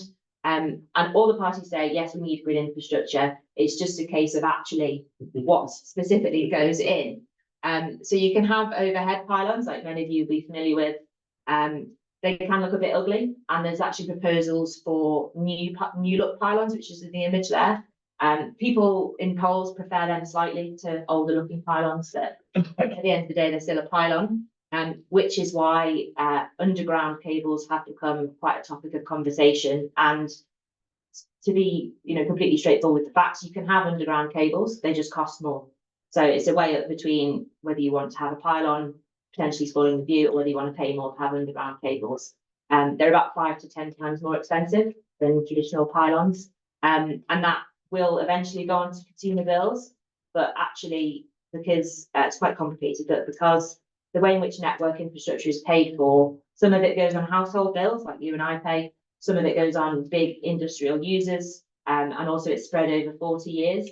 So actually the year by year costs of, it can sound like a huge amount of money, 6 billion here, 12 billion there, but it's spread over a lot of different bills, and it's also spread over 40 years, so the difference isn't huge. So that's just to point out that there's quite a live debate on pylons. And I just finally wanted to touch on, next one please, wanted to touch on home insulation, because we've had lots of people talking about it, which is great, because it's really, really important, and we should definitely be getting on with it. But there's been a bit of a row over different parties spending commitments. Labour, as I'm sure some of you will know, did row back on quite a lot of its budget for the Warm Homes Plan, as they call it. So now it's much less ambitious than it was. It's still a little bit more ambitious than what the Conservatives have pledged, and it's quite similar to what the Green Party have pledged. I'm not familiar with the Lib Dem, sorry. But I think that what we're seeing is, although there's agreement that we absolutely have to insulate homes, there's a bit of a lack of a plan on how we're actually going to do it. And yeah, we've got this money committed, but it's all about making sure that we spend it, and as Lord Deben said, actually delivering what we promised. Maybe just go on to the next one, please. Yeah, I've already mentioned that, so we can just skip that. And then finally, Doug mentioned it very briefly, but I wanted to talk a little bit about industry, particularly Tata Steel, which is based in Port Talbot down in South Wales. That's been in the press recently because some people are blaming the fact that industry is in decline in the UK on net zero. Now, the steel industry has been in decline since the 1970s, so long before any sort of climate commitments were put in place. And it's largely a function of the fact that we have cheaper steel being made in places like China, India, and commercial decisions over that. Tata Steel is a huge multinational conglomerate, so it's got lots of businesses in lots of different places, and they've decided to pull out of the UK. So I think it's unfair sometimes when net zero gets blamed for these sorts of industrial declines that we've seen happening long before net zero was a thing. And I probably just wanted to finish there because I'm very conscious of time, but thank you for having me. Thanks, Jill, for organising and all your hard work. And I'm happy to answer any questions anyone has. Thank you.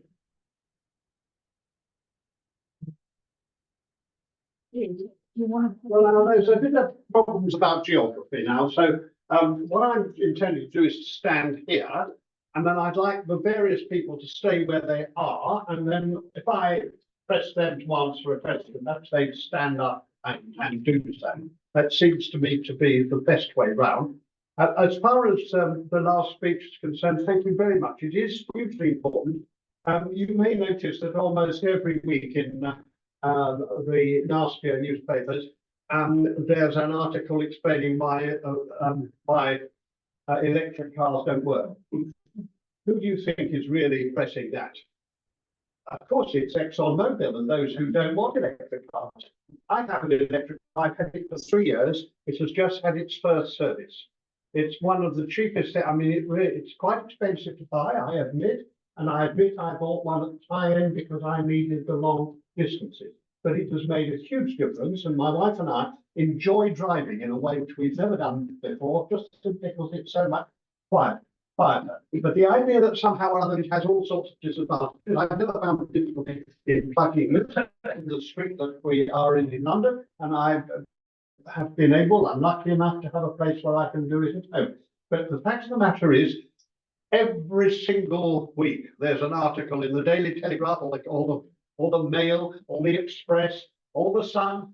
And you've really got to look back at who is owning those newspapers in discovering how close they are to the fossil fuel industry. The fact is, we are constantly being fed absolutely incorrect information, and we have to be extremely careful about that. So, for anyone, well, I'll take two, one after the other. Two ladies sitting together. It's very good. So, Simon, you said about the Lib Dems and how you have to have massive hierarchy of needs and starting that. I think my thing is a lot of us in the room have been doing climate activism for years now, and there's always that thing about the slip on time frame.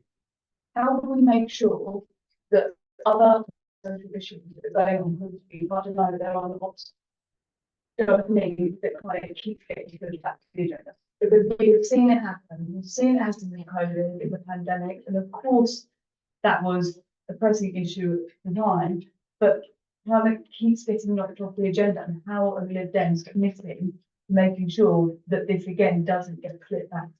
very good question. I'll stand because that's probably easier. I think it's already been said that climate wins votes, doesn't it? And yes, the votes are every 45 years, whenever the government in power decide they want to hold another election.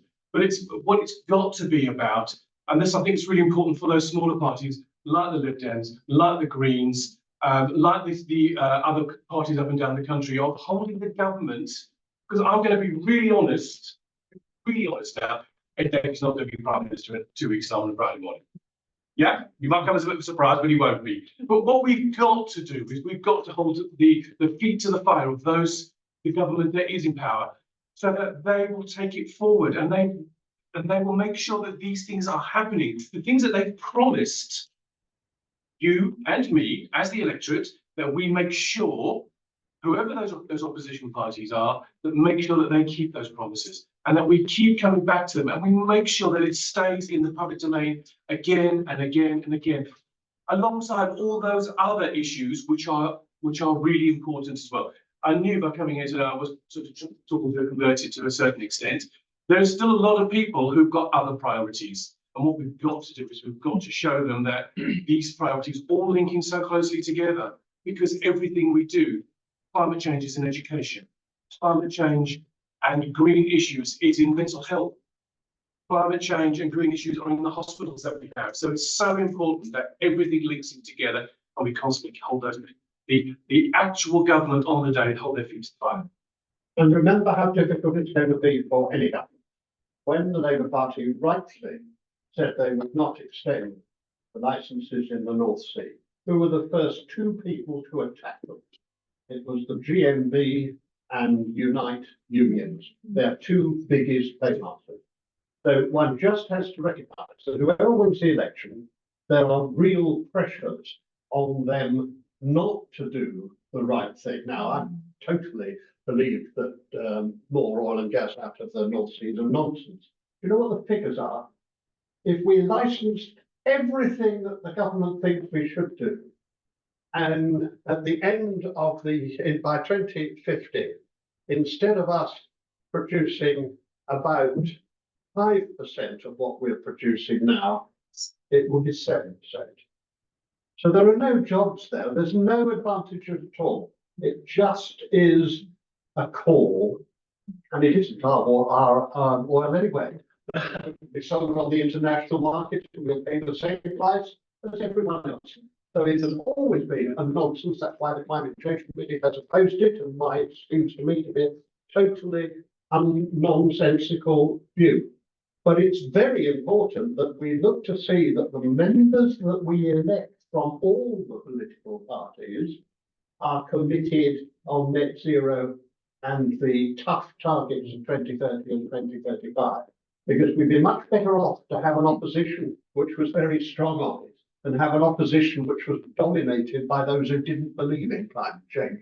So it's worth, whatever you're thinking of voting, just looking at who your candidates are as well. Now, the lady next door was second. Hi there, I'm Annie. Take that, we can't live without nature. That is a given. So my question is, scientists and conservationists have been telling us that the Environment Act, the 20-year, 5-year environment plan, biodiversity net gain, nutrient neutrality, has not, is not, and will not stop the drastic decline in nature in the UK. Now, the government, on the other hand, tells that these plans and schemes will reverse the drastic decline in nature, and that development, build, will protect and enhance it. Which do we believe, scientists or government? Bearing in mind that one is lying, one is crying, and in the meanwhile, nature is dying. Well, before I pass it on, I don't think that question is actually true, if I may say so, because it's not all scientists say that this is wrong. And it doesn't. The real issue is the legislation that has been passed actually going to be properly delivered? We come back to that. I don't think it helps, frankly, to attack. Sorry to interrupt you, but this is from Professor Dave Golson, you know, our top professors from our universities. It's not just some. Well, I know, Andy, and I know that it gets used. I just say be a bit careful about this. This legislation, which was supported right across the parties, if it were properly delivered, will do a great deal. Now, it's perfectly all right for Andy Golston to say we ought to do more, but the fact of the matter is that is not a fair assessment of where we are. And one of the reasons I say this is so important is the word thank you is missing from the political agenda at the moment. And unless we say thank you for the good things, we can't say do more. So what I say about this is thank you for this legislation supported by the Liberal Democrats. The Green Party said it should have been more, of course, but that's their right and their pressure. But actually, it's legislation which has been widely supported.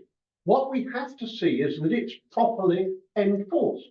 And it doesn't have that comment about development. Indeed, it has a rather different comment.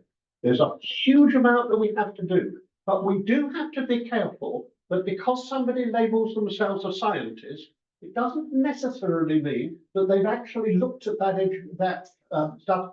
And as I say, I work with Andy Goldston. I don't think he's right on that.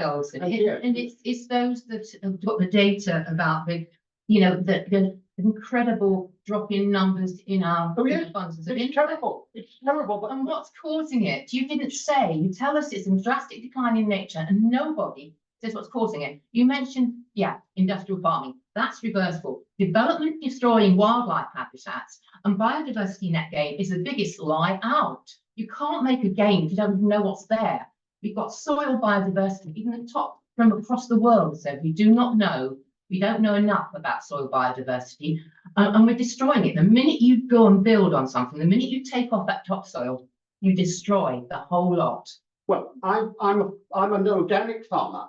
I spend my life talking about and dealing with soil. So I think I can talk about that. We do know about soil. We can deal with it, but you cannot say to a society, if I may say so, that no young person shall have a house. You cannot say to a society that there will be no new buildings. You have got to have a system in which development works in a sensible way. And the problem is, this is not a binary decision, no development, build or deal with nature. We've got to find a way in which we can live and recover the terrible damage we've done to nature. But I'm not in favour of people who've got homes and who've got somewhere to live, not recognising that we do have to find homes for other people who don't. Do you think you're in favour of people having more than one home? Well, we've got 870,000 empty homes in this country. But we need 300,000 new homes a year. So if you filled all 70 of them, all I'm saying is we do not win in the green movement if we don't get our facts right.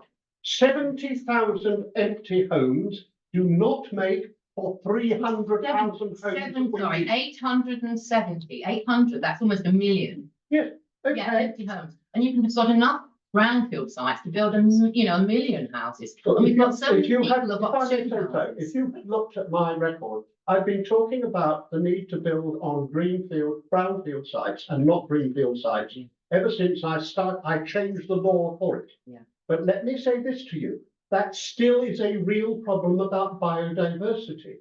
Any kind of development on a brownfield site interrupts all kinds of biodiversity that has happened there. I'm just trying to work out some in thorough on exactly that issue. All I'm saying is this is not a simple binary thing.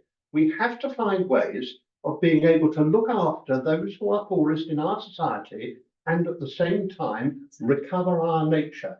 And one of the ways to do that is to say that if you do the development, you've actually got to pay for more recovery than anything that you may, because you always do, destroy in one place. That is a revolutionary decision, and we should say thank you for that, because no other country and no other period has anyone ever done that before.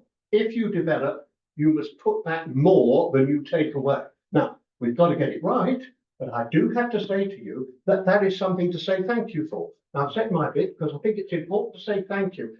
Fed up with people who don't say thank you because then you can't ask them to do more. Sorry, that's good. Completely different. Probably a good idea. There's a question for Peter. I chair a local climate group. There are local climate groups springing up all over the place, all doing great work in their communities. But we're highlighting a real gap And that is how we feed strategically into Essex County for the work you're doing. We are getting sort of overlooked because of the push on farmers and landowners trying to get our voice heard. We are fortunate in Malden to have a climate lead, but her role is not statutory, so therefore it's permanently at risk. So there is this gap on how the community feeds into strategy to make a difference, because we're not a club, it's not a hobby, we are there to make a difference. But also the green pathways, which was mentioned earlier, on how we get these jobs. We're on the ground, we can identify them. The community energy is not always working. There are opportunities and solutions. We can't actually feed into that. And so I'd be really interested in what the plans are on green pathways for careers and community groups. Well, thank you for the Peter, question. sorry, Peter, could you come? Okay, yes. Sorry. Yeah, thank you for the question. With regards to sort of feeding in, I think there's actually plenty of opportunities to feed into our strategy at Essex County Council, because we always go out to public consultation.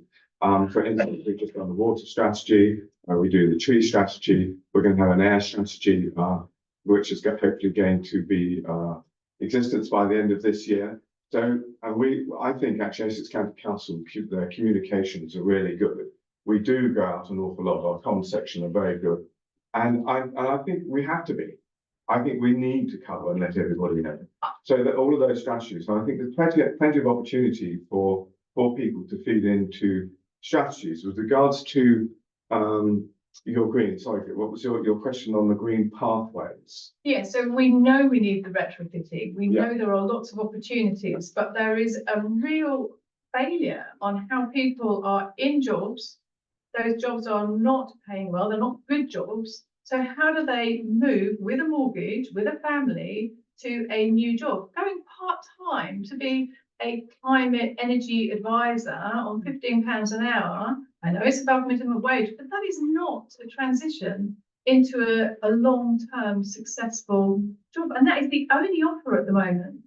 Yeah, I don't know about the actual job offers, but you're right, with the retrofit, as you know, a lot of government money is coming down. I think at Essex, we've got about 22 million. And the problem that we have encountered with that is that the government are giving it on a very short period of time. We've actually been to them and said, actually, this is really difficult. One of the problems that stems from that is the fact, how do we upskill? How do we get our green skills going? How do we get them there in sufficient numbers? Because as I mentioned, we've got over 400,000 houses across Essex that effectively need retrofitting.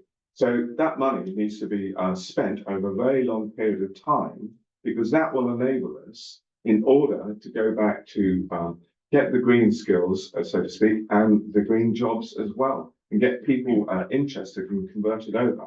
And that's really important because it is medium and long term, because the grant funding, if it stays short, doesn't help the situation at all, which will result in possibly the prices that you're talking about, people being a plate. Longer term, with good funding, I think that's going to change, and it's going to change.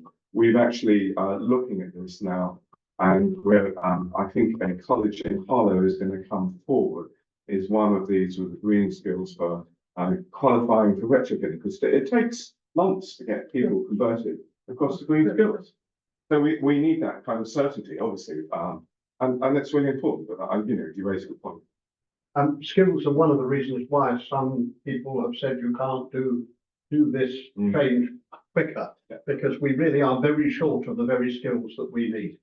The lady at the back there. Yeah. Sorry, as head teacher of Colchester High School, we've come along to the debate again, because we're really keen to drive forward skills for the future. You have your younger generation, those that are going to be required to be involved in those green skills. And for me, often education takes it to the top end.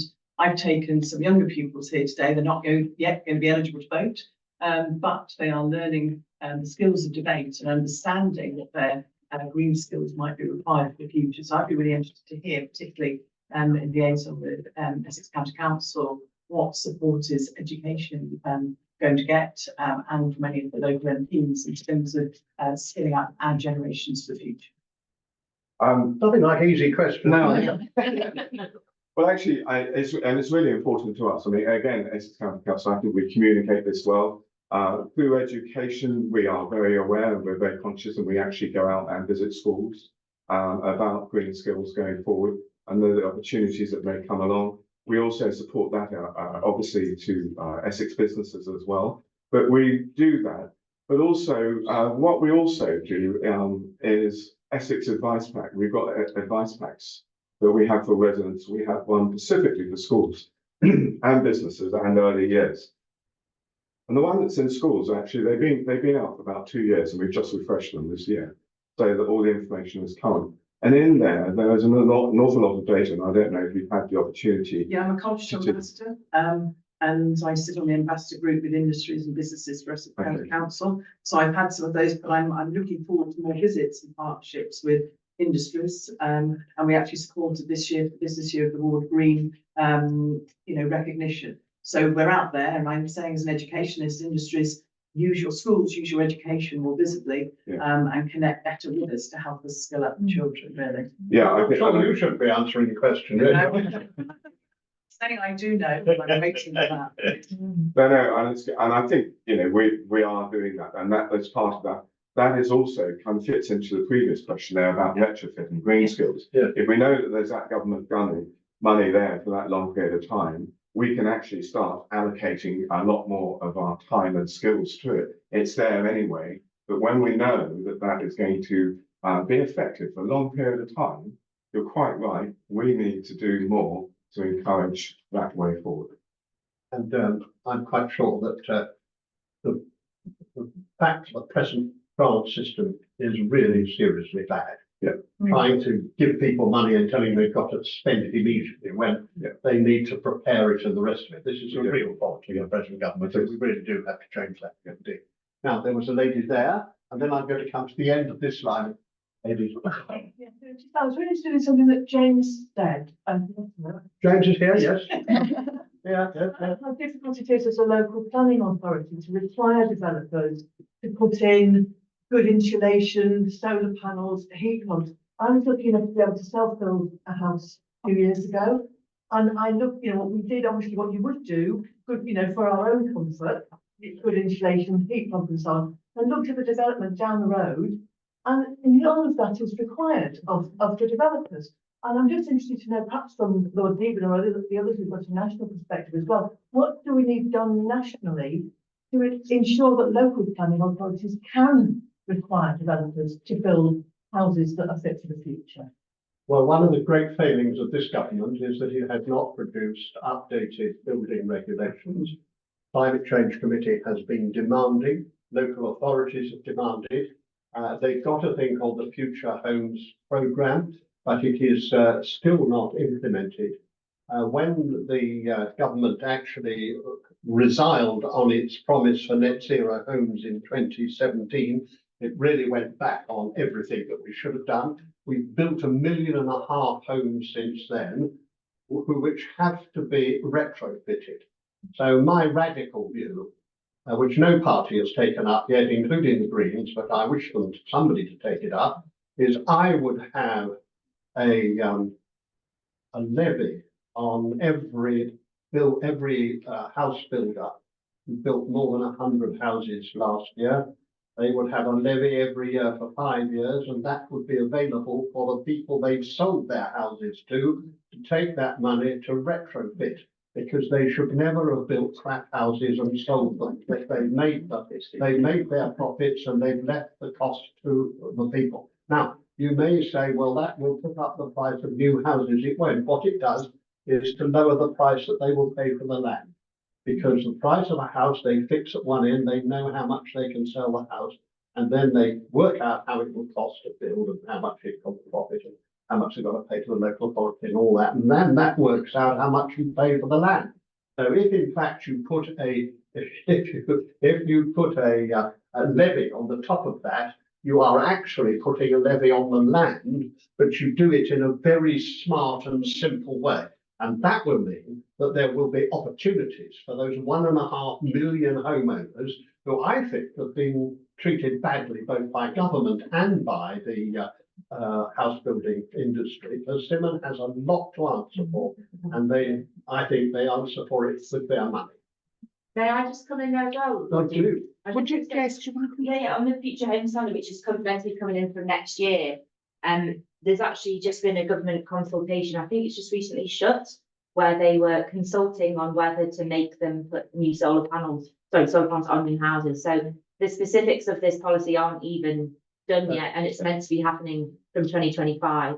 So the real issue here, as I think Lord Deben's been hinting at, is the house builders, because they've got the government over a barrel and saying that if you make us do this, we won't be able to build 300,000 new homes a year, and you're going to have no homes for people to go in. And the real issue is trying to sway the government to basically to our side by pointing out that the house builders have been not building that many homes for that many years anyway. But what you can do is really try to respond to the government consultations and email your local MP and say, you need to get this sorted because it's not on for everything. And is that consultation still open? I think it's just closed, but It's just they'll closed. yeah. But they're constantly consulting, Yeah, they are. because they won't make a decision. It's all until it's not to Yeah, make they a are. decision. But we had a debate in the House of Lords, it's very interesting, that from the far right to the far left, everybody said that the major problem was the house builders and the way in which they have, on governments of both sides and the coalition government, actually pressed them to not to face the facts of the realities of house building, which is that it's the land price is actually not immovable. It can go down if the builder has to build a house which is better. Of course, the fact is, if all houses were built that way, the cost of the cost comes down, because you then have mass production. You can make a huge difference just by doing that. So instead of it costing 10% more, it'll cost 4%. I'm sure they'll find a way to make a profit out of it, put it that way. Right, 77 very brief thoughts. I'm also Northern District Councillor, and we've had a new development, part of an existing development, where the developer has chosen to put, it's only one solar panel and an EV charging point, and all that part of the development. And they've chosen to do that because they actually see it as being something that's on people's minds. Hang on a second. They're doing it for not altruistic reasons. They're doing it because they're going to get a big green tick in the box. Say, oh, look, this shows our green credentials. But if they can do it, so can anybody. So anyone's having the best. Now, I did promise this lady, and then I'll come back to you. May I just explain? Yeah, I'm just going to actually pick up on the point that this just been having. One, because my father used to be an urban renewal, and he made exactly the same point as you in terms of that cost. It should be in terms of the price of the land, which is far too high and owned by too few people in this country. And then from a very personal perspective, I have until fairly recently been involved in writing a local neighbourhood plan. And I did my damnedest, because I'm a landscape architect by background, to put in increased things like solar panels and charging points and try to make all the pavement permeable. And every single time it was, oh no, we can't do that. We can't impose it like that. Either because we haven't got the evidence that it's appropriate, or because the costs are too high on the developer. But in what I was able to do, I put it into my local neighbourhood plan. And I'm hoping that Braintree District Council actually use it. And I've shared that plan far and wide in the hope that other local neighbourhood plans will do the same thing. Because it's really, really crucial, because our housing stock that's being built at the moment is, and I'll use your word, crap. That's the falling down. So the question I was going to ask, which is totally different, is I've moved on in my life now as a landscape architect. And one of the things I've very much noticed when I've been speaking to people who are also concerned about climate and our future and our children's future, is very much about how do we get people to care? How much do we get people to love? Now, people have ideas, well, no, people not ideas. People you either like something you have an interest in nature, you have an interest in sport. I think that's the wrong question. This is an open question to people in the room and panel. How do we get people to value nature? How do we get people to understand that actually by looking after biodiversity and climate, their insurance will be lower, their health costs will be lower, and all those amazing things. I think value, and having a husband who works in finance, I've had many arguments with him in the past and his colleagues. And so I think actually reaching people's back pockets is going to be very important in making them understand that connection. Well, well done you. I think we ought to give a clap. Indeed. And if I may say so, the reason I want to do it my way through the housing people is that we never managed to make a tax on land itself work, because people then don't bring the land forward and they hold it back, hoping that this will change. But that has been true in the past. If you put it at the top, so to speak, it comes out at the bottom.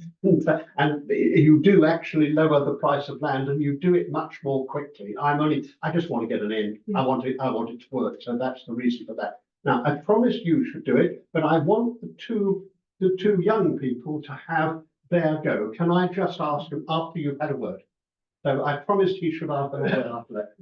Yeah, two things. In answer to the lady about the situation in planning. So I've been a member of the Branch District Council Planning Committee for almost all of the 25 years, and I was a member of Essex County Council's Planning Committee as well for a few years. And it's actually got harder to get sustainable development, despite all the warm words. I mean, there are some good examples, but I'd say, to cut a long story short, we need structural change in the housing market. The big 5 or 6 developers have enormous control. Their profit margins have expanded hugely in recent years. I don't believe for 1 minute that they're going to allow house prices to fall. This idea that if we build hundreds of thousands more houses, house prices will come down. They won't allow it. They'll just mothball their sites. So we need to restructure the housing industry. And one thing I'm very keen on is direct delivery. French Council was looking at this, building their own stock. Now, council housing has a bit of an image in the words, but actually, if local authorities could get more involved, just think what we could do on all of those issues. And in response to Alex's point about how do we get people to care, I mean, it's been a passion of mine since I was a teenager. I think we have to, and I do talks in schools, I think we have to get across the message that we're part of biodiversity. We're not separate from it. It's not something over there that we can put in a box. And if we destroy it, we're going to destroy ourselves. Well done. I'm sure also we have to be upbeat about what we want. A world that is a green world is a cleaner world. It's a fairer world. It's a better world for all of us to live in. Sometimes there's too much puritanical misery. We've got to lift it up and get people to realise that what we're asking for is a better world, and a better world for all of us. The gentleman at the end, and then there was one other there. You're there. So you first, please.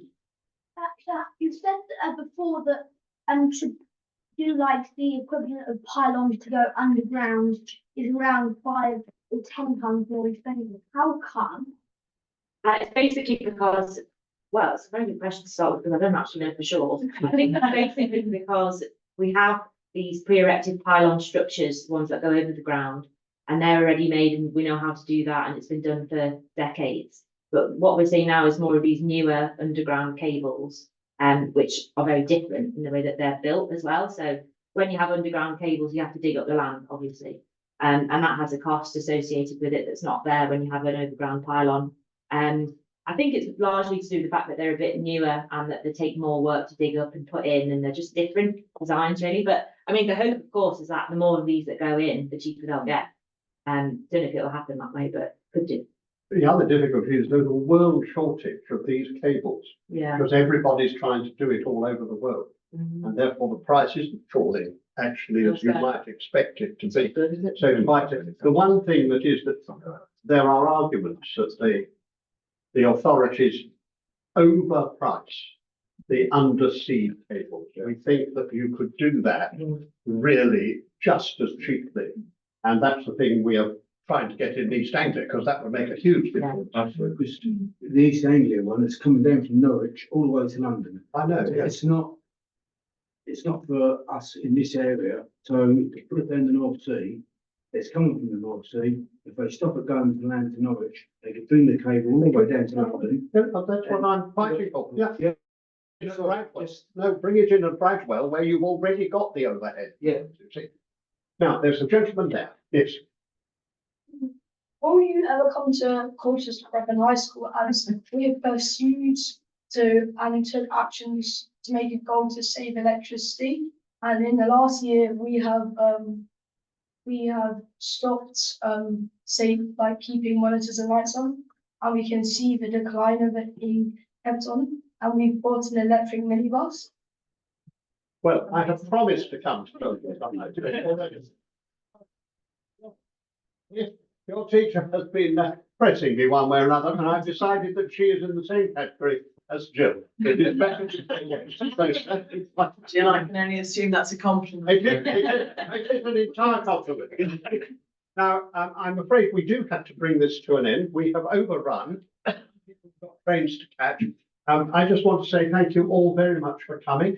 Thank to our panelists, those who are sitting down, those who are standing up, those who are beyond in the somewhere in the air. But all of you, all we have to say to you very simply is, this is not the end, the beginning. From now on, pressing the people who get elected to do what they have said they're going to do is the crucial fact. Doesn't matter what party they are, but they've got to stick to their word. And we are the only people who will keep them in that. So thank you very much indeed.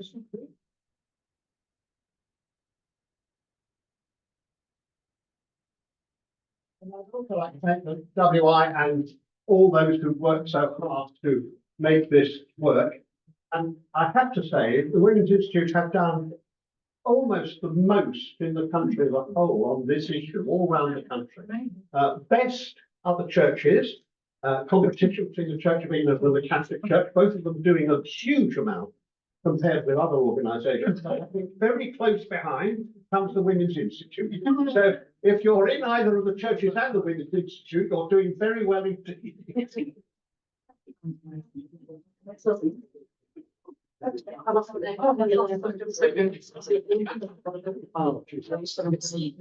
Thank you.